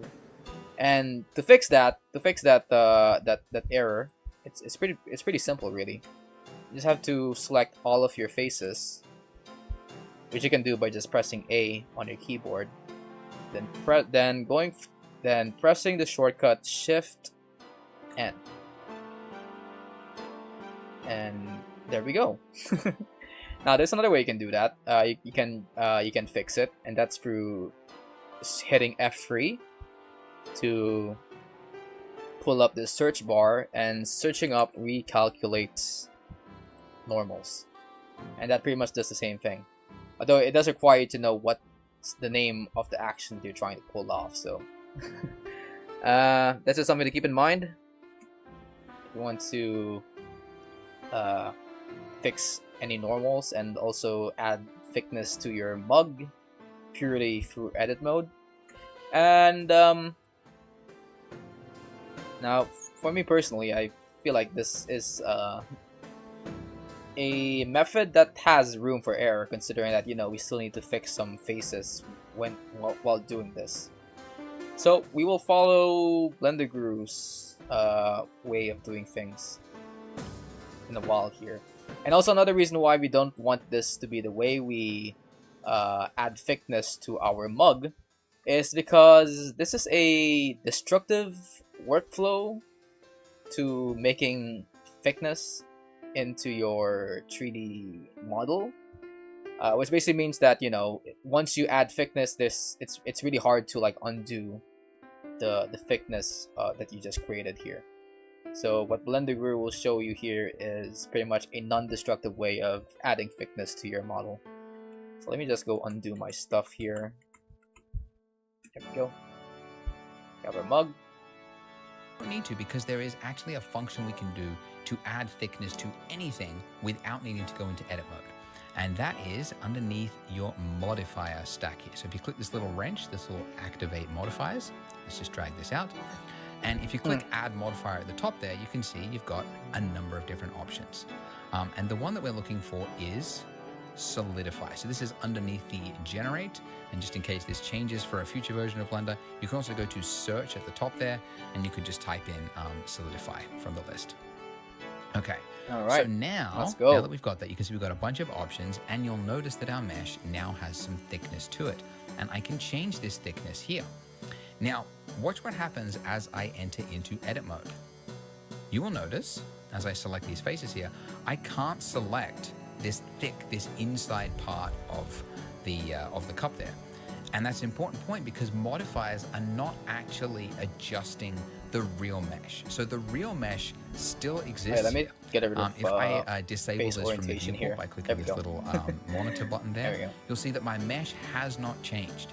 This is just applying this effect after the fact. So it's basically in object mode. It's taking whatever mesh that you give it, which is this, and then it's adding thickness to every face, essentially.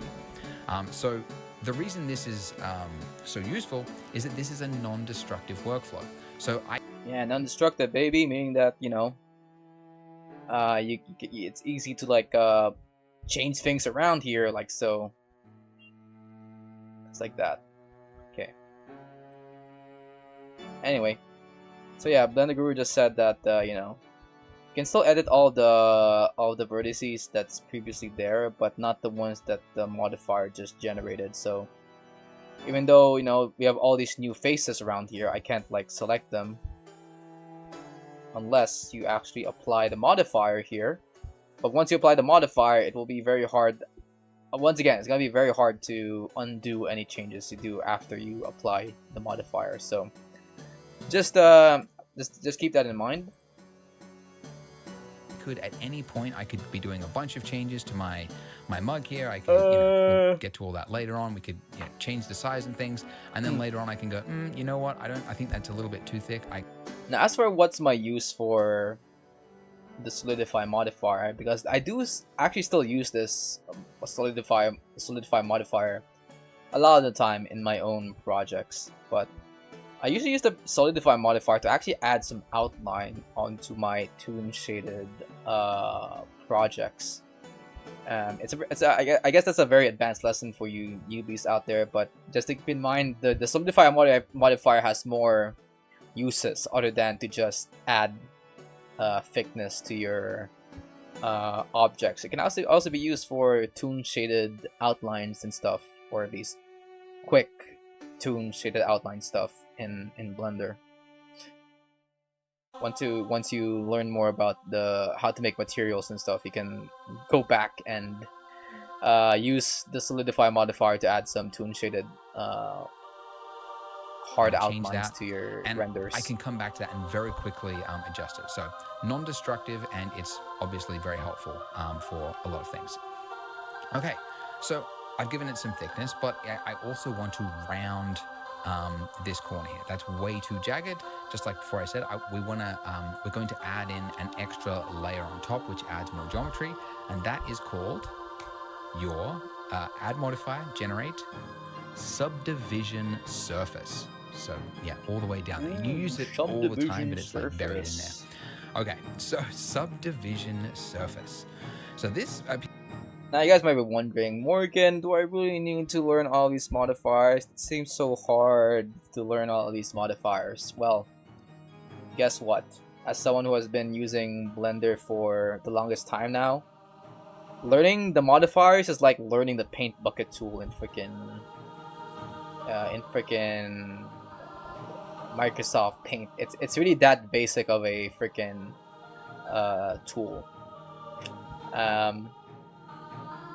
But to me, it feels like a children's toy most of the time when I think about modifiers now, especially compared to freaking their newer cousin, which is the geometry nodes. And geometry nodes is just modifiers on crack, guys.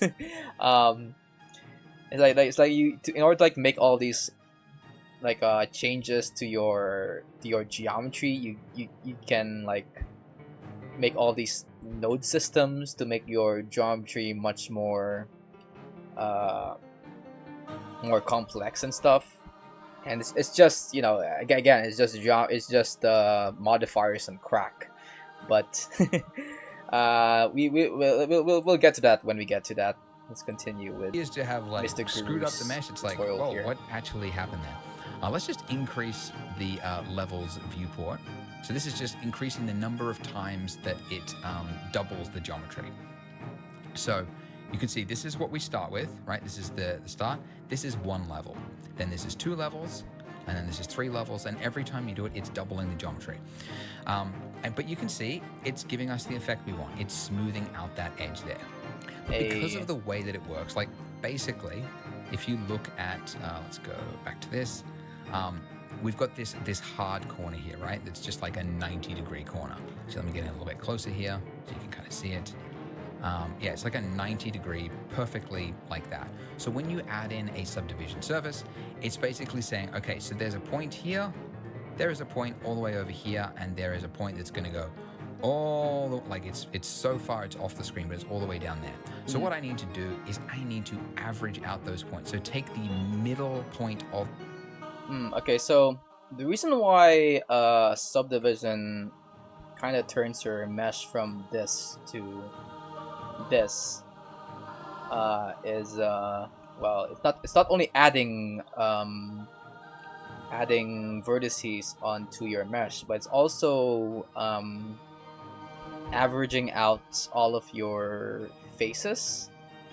And I guess a good way to a great way to imagine how this whole averaging out works is by imagining a tent. How you make a tent, guys. So a tent, if you guys go back to when you used to camp outside, how you make a tent is that you usually first have to put a bunch of like sticks around to support the cloth that will make up the whole walls and floors of your tent, right? But you'll notice that if you only add like 3 or maybe like 2 sticks of your tent, you only make like 2 sticks to create this tent. You will notice that the cloth that will make up your tent will sort of sag, because there's not much support underneath it to sort of keep it from having a sturdy shape to it, like a more convex shape.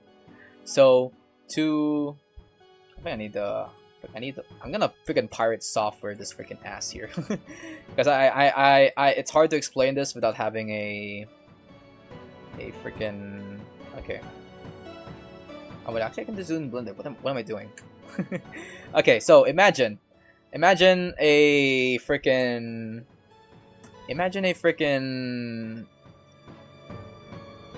model to be like a tent, right? Let me see. Let me try to just make a simple ass tent here. Imagine this to be like a camping tent with a door and stuff, but inside of this tent are a bunch of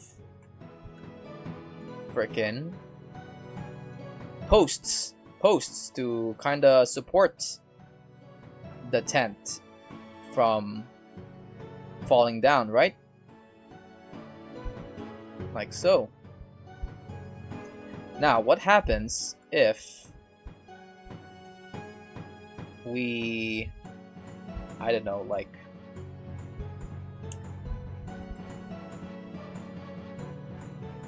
add a post? I don't know how do I explain this? Oh my god. How do I erase stuff here again? Eraser, there it is. Okay. So yeah, just imagine your 3D model to be like a tent, and that tent has some posts underneath it to keep it intact. Now, what would happen if we say, oh, god damn it. What happens if we say we remove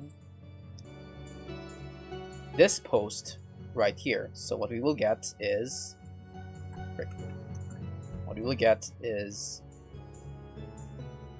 this kind of post right here, yeah? And let's just say that gravity is still not something that we have to keep in mind when it comes to these posts, because otherwise these will just, fall over and stuff. So, when I erase this, so what happens if we remove one of the posts that's keeping this tent intact?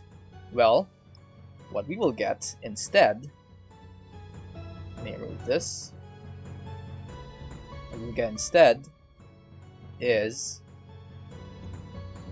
a tent that would have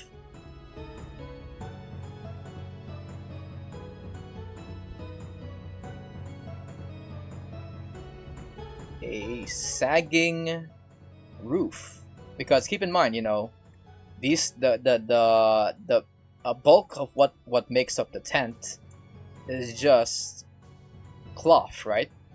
And when there are no freaking posts around it to support it, what you will get is a sagging tent. And that's what's also happening here in this model right here.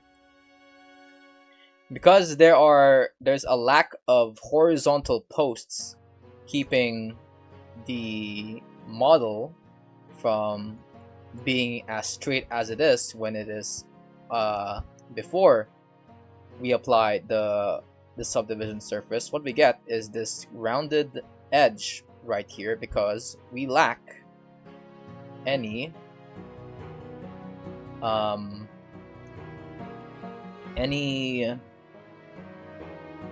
posts at the bottom here. So to fix that, all we have to do, let me just erase all of my right, let me erase all of, can I erase all of this? Is there a shortcut for erasing all of this? Okay, wait, let me, frick, god damn it, okay. Maybe I should have used grease pencil instead of the annotate tool for this one.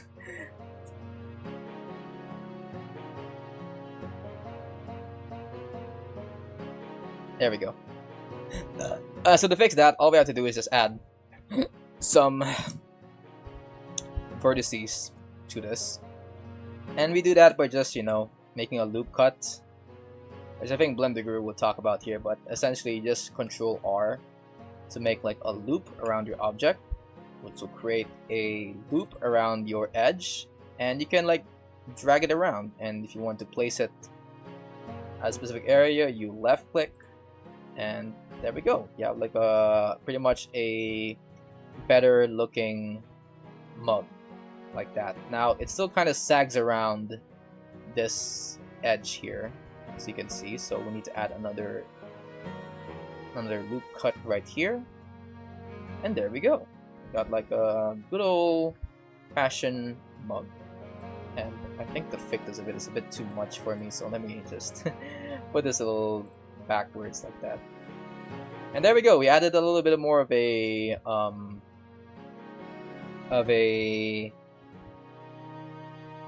we made more like a mug than ever before.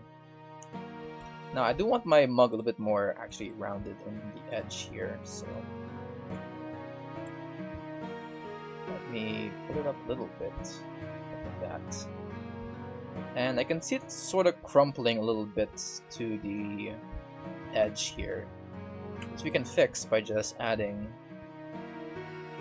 another loop cut, or in this case an inset, by pressing I on the face And it'll create a face within our face. And just like that, our mug is as smooth as ever. Voila!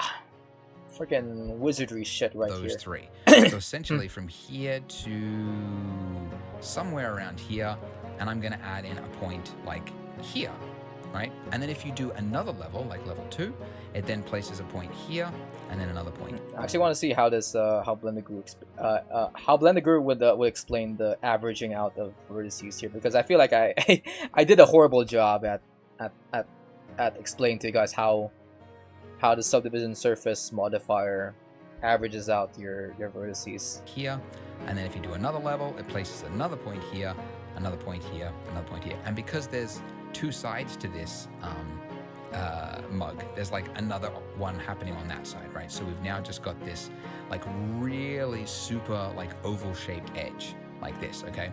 Which is why when I turn it on, oh, what the wait a minute. There. I just realized you guys have like a, what is that? Oh my god, what is this? Where is this coming from? Is it this?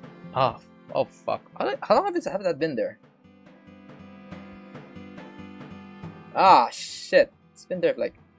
Oh wait, no. It's been there since... for the past 20 minutes. Okay. Well, that sucks.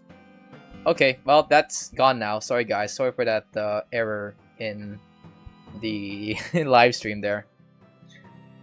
Alright. Back to normal Blender shenanigans. Actually, let me just get rid of that window there. Yes. Okay. Okay. Hopefully that fixes everything here. So, what we first of all need to do in edit mode with our mug here. So I am in, actually it doesn't matter what mode I'm actually in here. But what I need to do is essentially tighten an edge where that smoothing is happening. So it's no longer happening from all the way here to smooth it all the way down to there. I want to happen at like just to about there. So I need to add in more geometry onto this mesh here. So to do that, we need to add a loop cut. That is how you add in another level of another edge. So Control R will add in this loop cut. I believe you can also find it from the mesh. Control R. Like somewhere. I think you can also try to find the loop cut action by pressing F3 and then loop cut. Ah, there it is. Yeah, there we go. Yeah, freaking F3 is just goated if you know what the name of your action is. It just gives you all the actions if you know the name of your action. Just like that. You can goat it F3. In here. Yeah, there you go. Edge, loop cut and slide if you wanted to look it in there, but it's, yeah, Control R. That's another one you use all the time. So when I hit Control R, it's saying, where do you want to place the cut in this mesh? And I could place it, anywhere between a face, essentially. So I'm going to place it along. All right, I've already done this, so let me just go through okay, this. And that's exactly. So that edge is now looking good, but now what about this one at the bottom there? This one's looking even worse. We've got a lot to fix here. But first, I need to do another loop cut. So Control R, and then again, single click to confirm I want it on that row of faces. And then I'm just sliding it along until it's, roughly about there at the bottom of my mug, okay? And then you can see it's like this whole area here, this face here, it's become like it's turned it into a star. And not to get too complicated, but basically a subsurf modifier, it has to know what to do. And generally, if there's like faces that are made up of 4 vertices, this is getting complicated, I can tell. It knows what to do. Dang, even Blender Guru is kind of having a hard time explaining freaking the averaging out of vertices in Blender. But hey guys, if you guys are still confused by that, just think of the tent analogy and how, if you have less posts, the cloth of your tent sags, right? So the solution to that is just to add more posts, and that's exactly how you do it in edit mode of your mesh as well. makes it like nice and smooth. But the moment you have a face that is made up of more than 4 vertices, it's called an n-gon. And it doesn't really know what to do with it. I mean, it does, but you don't know what it's going to do. As someone who has been using Blender for,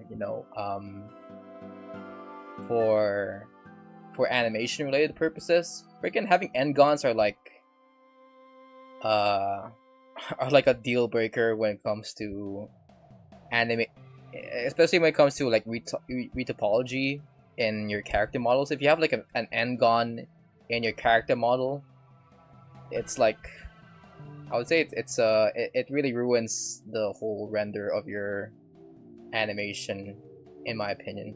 Not for like static objects like a mug or something, but if you have an n-gon in what's supposed in an object that's supposed to be moving, especially if that object has limbs, you don't want n-gons in your freaking model at all.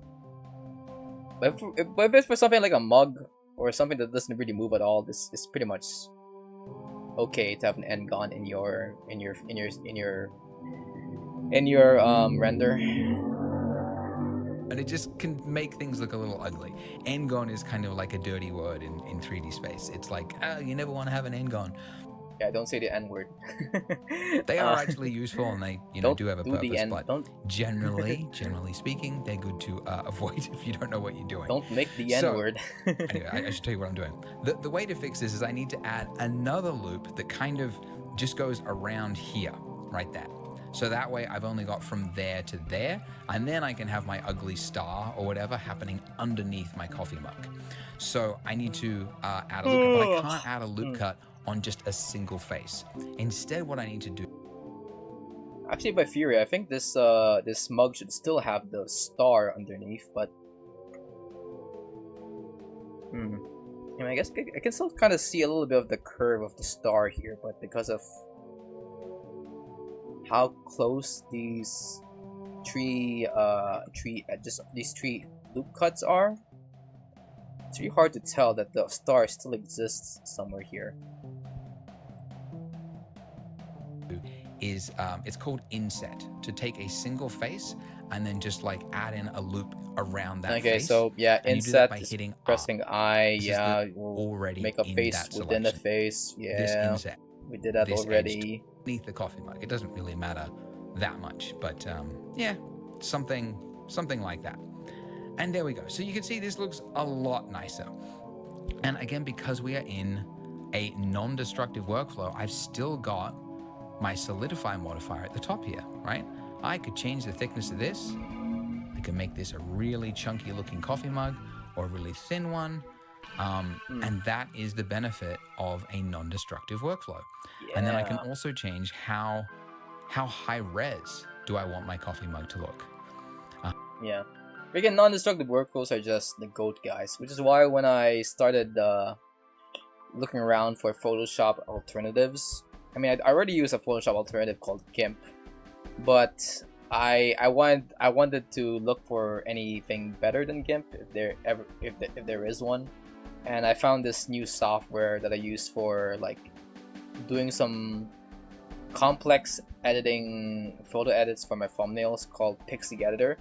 And Pixie Editor also has something like Blender wherein it has like a non-destructive workflow of making things in their program, but for photos and PNGs and JPEGs instead of like of 3D models and stuff. And wow, that's freaking Pixie Editor is just the GOAT. It really convinced me of the fact that the future of making content in your computer, from 3D models to editing photos or making videos, the future of all that would have to rely on non-destructive workflows, where it's like easy for someone to just go back and edit something that they have done way before, that doesn't rely on just you undoing or Control-Zing your keyboard multiple times just to get to where you are.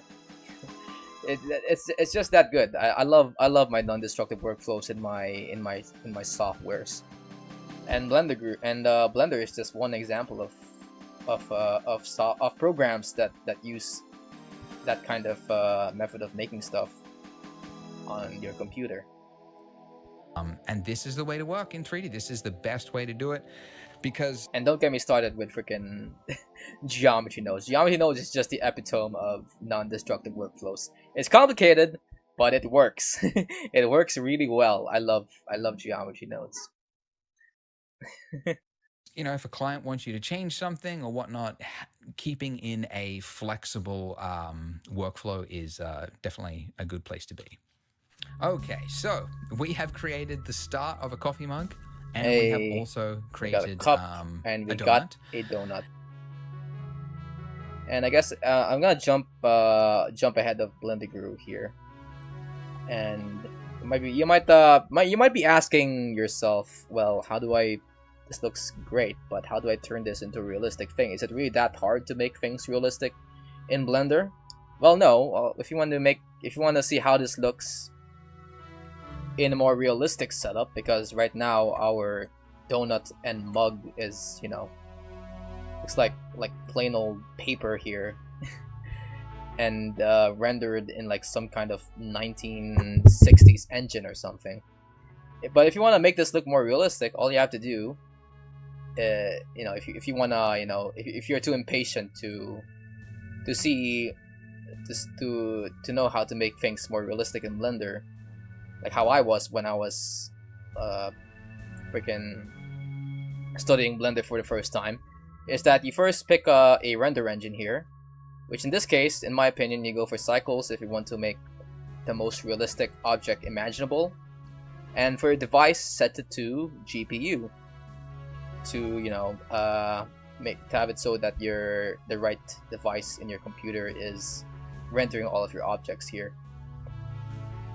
And then you just go to this button here called Rendered View, and just like that, boom, your model looks much more realistic than how it was when it is in freaking edit mode here, in solid mode here, which you can go back to by clicking on this white circle on the top here. But to go to rendered mode, just go to here, and voila. Now, if you didn't change the render engine to Cycles here, you will instead use the Eevee engine, which I guess still kind of works in a way. But I don't know. I think if you want to make more realistic renders, you go for Cycles, just like that. And it now kind of takes into account, you know, all of the light data that's in your scene, which in this case only being created by the one sole light object that has been spawned into my project by default when I first opened up a new project in Blender for the first time.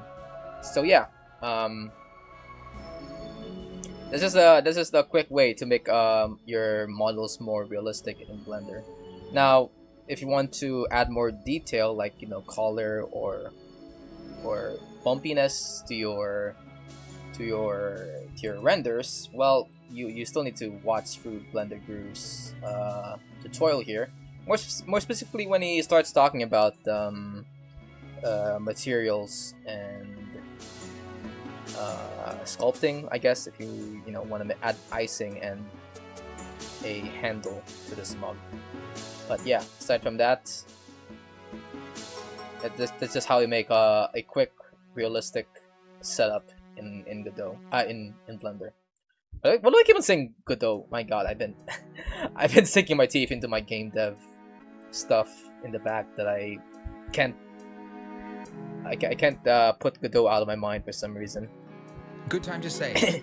Good time to save. So, file, save. Oh shit, you're right, Blender Guru. I need to save my shit. Oh my God.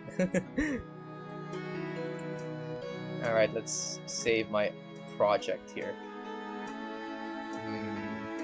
We can save it. Yeah, we can save it in my save files folder. Blender Donut Tutorial 2026. Alright. Shift Control S and then save as. So the way I like to save things, and you might want to copy this, is to you come up with a name, you know, underscore whatever, and then you put a number after it, and then you can actually see I've already saved my file. Now that I've looked at my past projects while saving my project here in Blender, maybe we can end the stream by showing, you know, if you're a beginner in Blender, just I'll show, you know, any beginners in chat what are the potential you can have to making stuff in Blender after the stream. Now, I'll maybe show you guys some of the animations and even games I made using Blender. Although with the games part, I also used like another game, a game engine called Godot for that one. But my animations, they're all made using freaking Blender. So, yeah. I don't want to override my existing save in case I need to go back to it for whatever reason. So I just want to add a number to it. And in other softwares, you know, you have to come here and you have to type in the number, right? Not Blender. Blender has a hotkey for everything. If you hit plus or minus on your numpad or on the little field, you can add the number into your save file name. I don't know. That's a very useless feature to add in Blender. I mean, how lazy can you be to just add a number to your save to your project name? Yeah, oh, you can't even see it. I'm right over the top of it, right there. This little field, these little plus and minus, it'll automatically add a number to the end of your file. So that's, yeah, really useful. So I'm just going to add a 2 there, and I'm going to hit save. Dang, that was all just for navigation? Wow. And now into basic modeling. Okay. Well, I guess yeah, I think we can end the stream here. I feel like if the more I talk, the more I'll probably get more people confused into using Blender. But yeah, I think that's gonna be it for today, guys. I know it's like we really accomplished nothing here, but at least I get to at least share some of my knowledge to anyone who may be starting off with Blender here. And I guess to wrap things around, to sort of end the stream off with a high note, I just want to show you guys some of the things I made using Blender to any new viewers watching, so that you guys can maybe get inspired by what you can make with Blender. So I'll show you guys maybe 2 animations and then maybe a game that I made using Blender. So let's let me go through OBS here, and I'm gonna add a media, media, and add existing animation.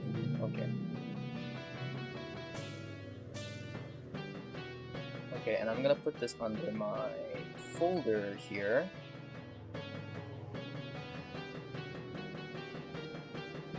Windows, okay. I'm gonna go and import my animation right here. So, I guess to anyone who may not realize the potential of Blender here, I'm gonna show you some of the things I've made using Blender. Actually, let's start off with showing you guys my first ever donut I've made. I think it's somewhere here somewhere. I think it's under old works. Where are my old works? Okay.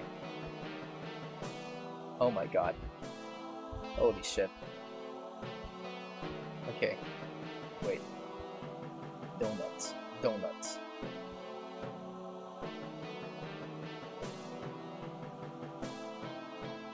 What is this? Okay. Oh, okay. So this, well, this is not the donut, but the first donut I made, but it was like a donut I made back in 2020. Oh, and it's gone. Okay, wait. Properties. Can I set this to loop? Loop. Okay, there we go. All right. This ain't my first ever donut, but I did make this using. Okay, why is it not locked in? Okay, there we go. Yeah. Okay, so this isn't my first donut, but it is a donut I kind of made after, you know, after attempting to do a donut tutorial of my own back in 2024, and as a result, I made this like little toon shaded donut render in Blender. But that's not my first ever donut. Just to clarify. Let me go around.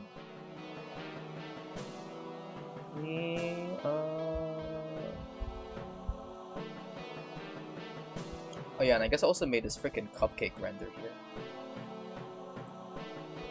Yeah, I also made this cupcake animation in Blender back in 2022. So I think that's like right when I have just made a that was right when I started using Blender for like almost a year now.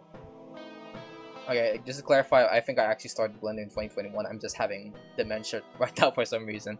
But yeah, I started Blender in 2021, and this is my first animation in the first ever animation I created, and it was 1 year after I got started into doing stuff in Blender.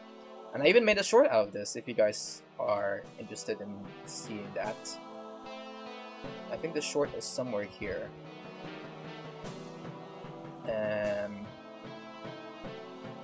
Let's see. Where is my short?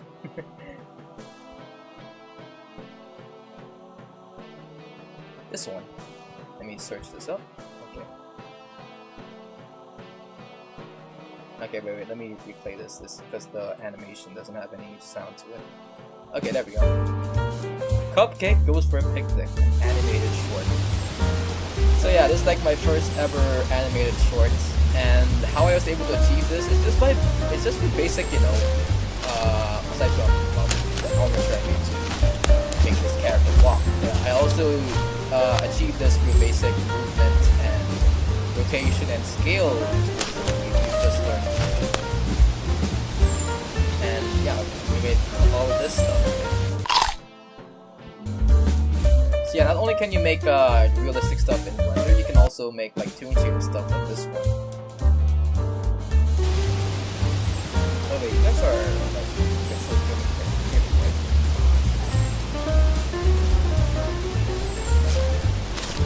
Oh shoot, this. Okay, let me make that quieter. Okay, there we go. Alright, I'm pausing this right away. Now, not only can you make like all of these 3D rendered stuff, but Blender is also so powerful that I can also do 2D stuff as well. And as an example of that, I'm gonna show you guys another animation I made back in the day. Actually, not back in the day, but that just last year. And it's called Fighting Actor.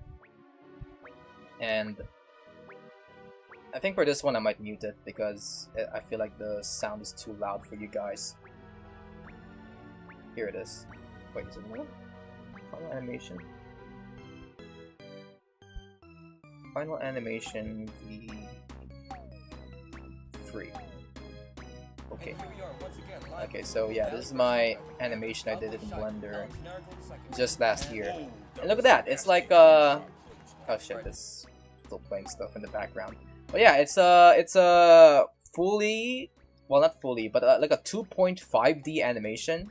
Where in the background is like 3D, but the characters themselves are actually stuff that I actually have to draw frame by frame using a special thing in Blender called grease pencil. And through the magic of Blender itself, I was able to make this like animated wrestling short and stuff. And yeah, it's freaking, I think one of two animated shorts that I did in Blender that mixes both 2D and 3D stuff. You guys don't want to know what the other one is. if you don't want to get scarred for life. But yeah, if you want to watch my other 2D animated short, just go look it up. Because it's like I don't think it's for everyone. Because especially for people who expect my more lighthearted stuff in my channel. But Anyway, what else is here?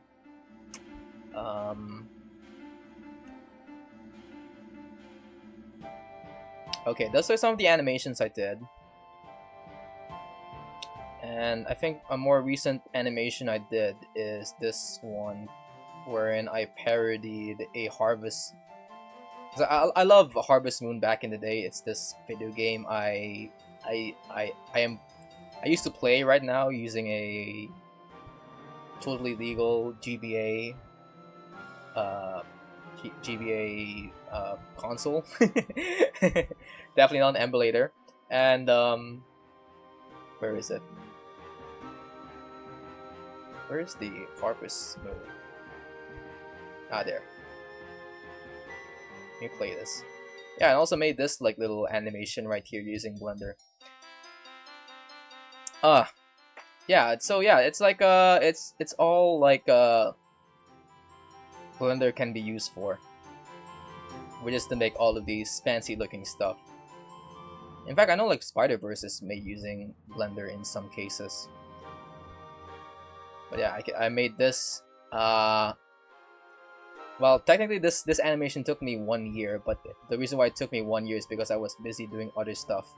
I did like all the 3D modeling and stuff last year, and then I resumed to doing the animation of it just, I think, this February or something. And I was able to finish it at around like April. Wait, April?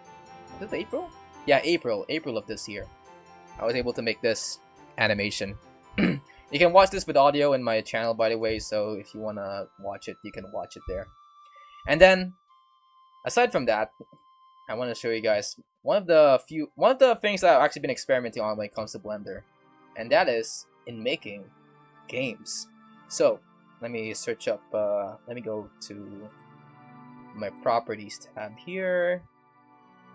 Let me go to my pinball machine here. Do I have a...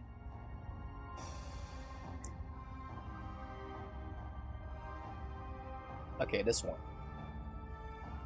Okay, so here's like a trailer for a game that I recently just finished. And the game isn't that complicated, it's basically just a pinball Space Cadet bootleg. But yeah, I made this little render in Blender that is basically just a render of a 3D pinball machine. And yeah, I made this all in Blender and stuff. But not only did I make this in Blender, but I also imported this model into a game engine called Godot to make a freaking game. And as you can see here, I said here the following projects made with Blender and Godot, and this is basically just a game over here. It's a vertical resolution game that I think you can play right now in itch.io. And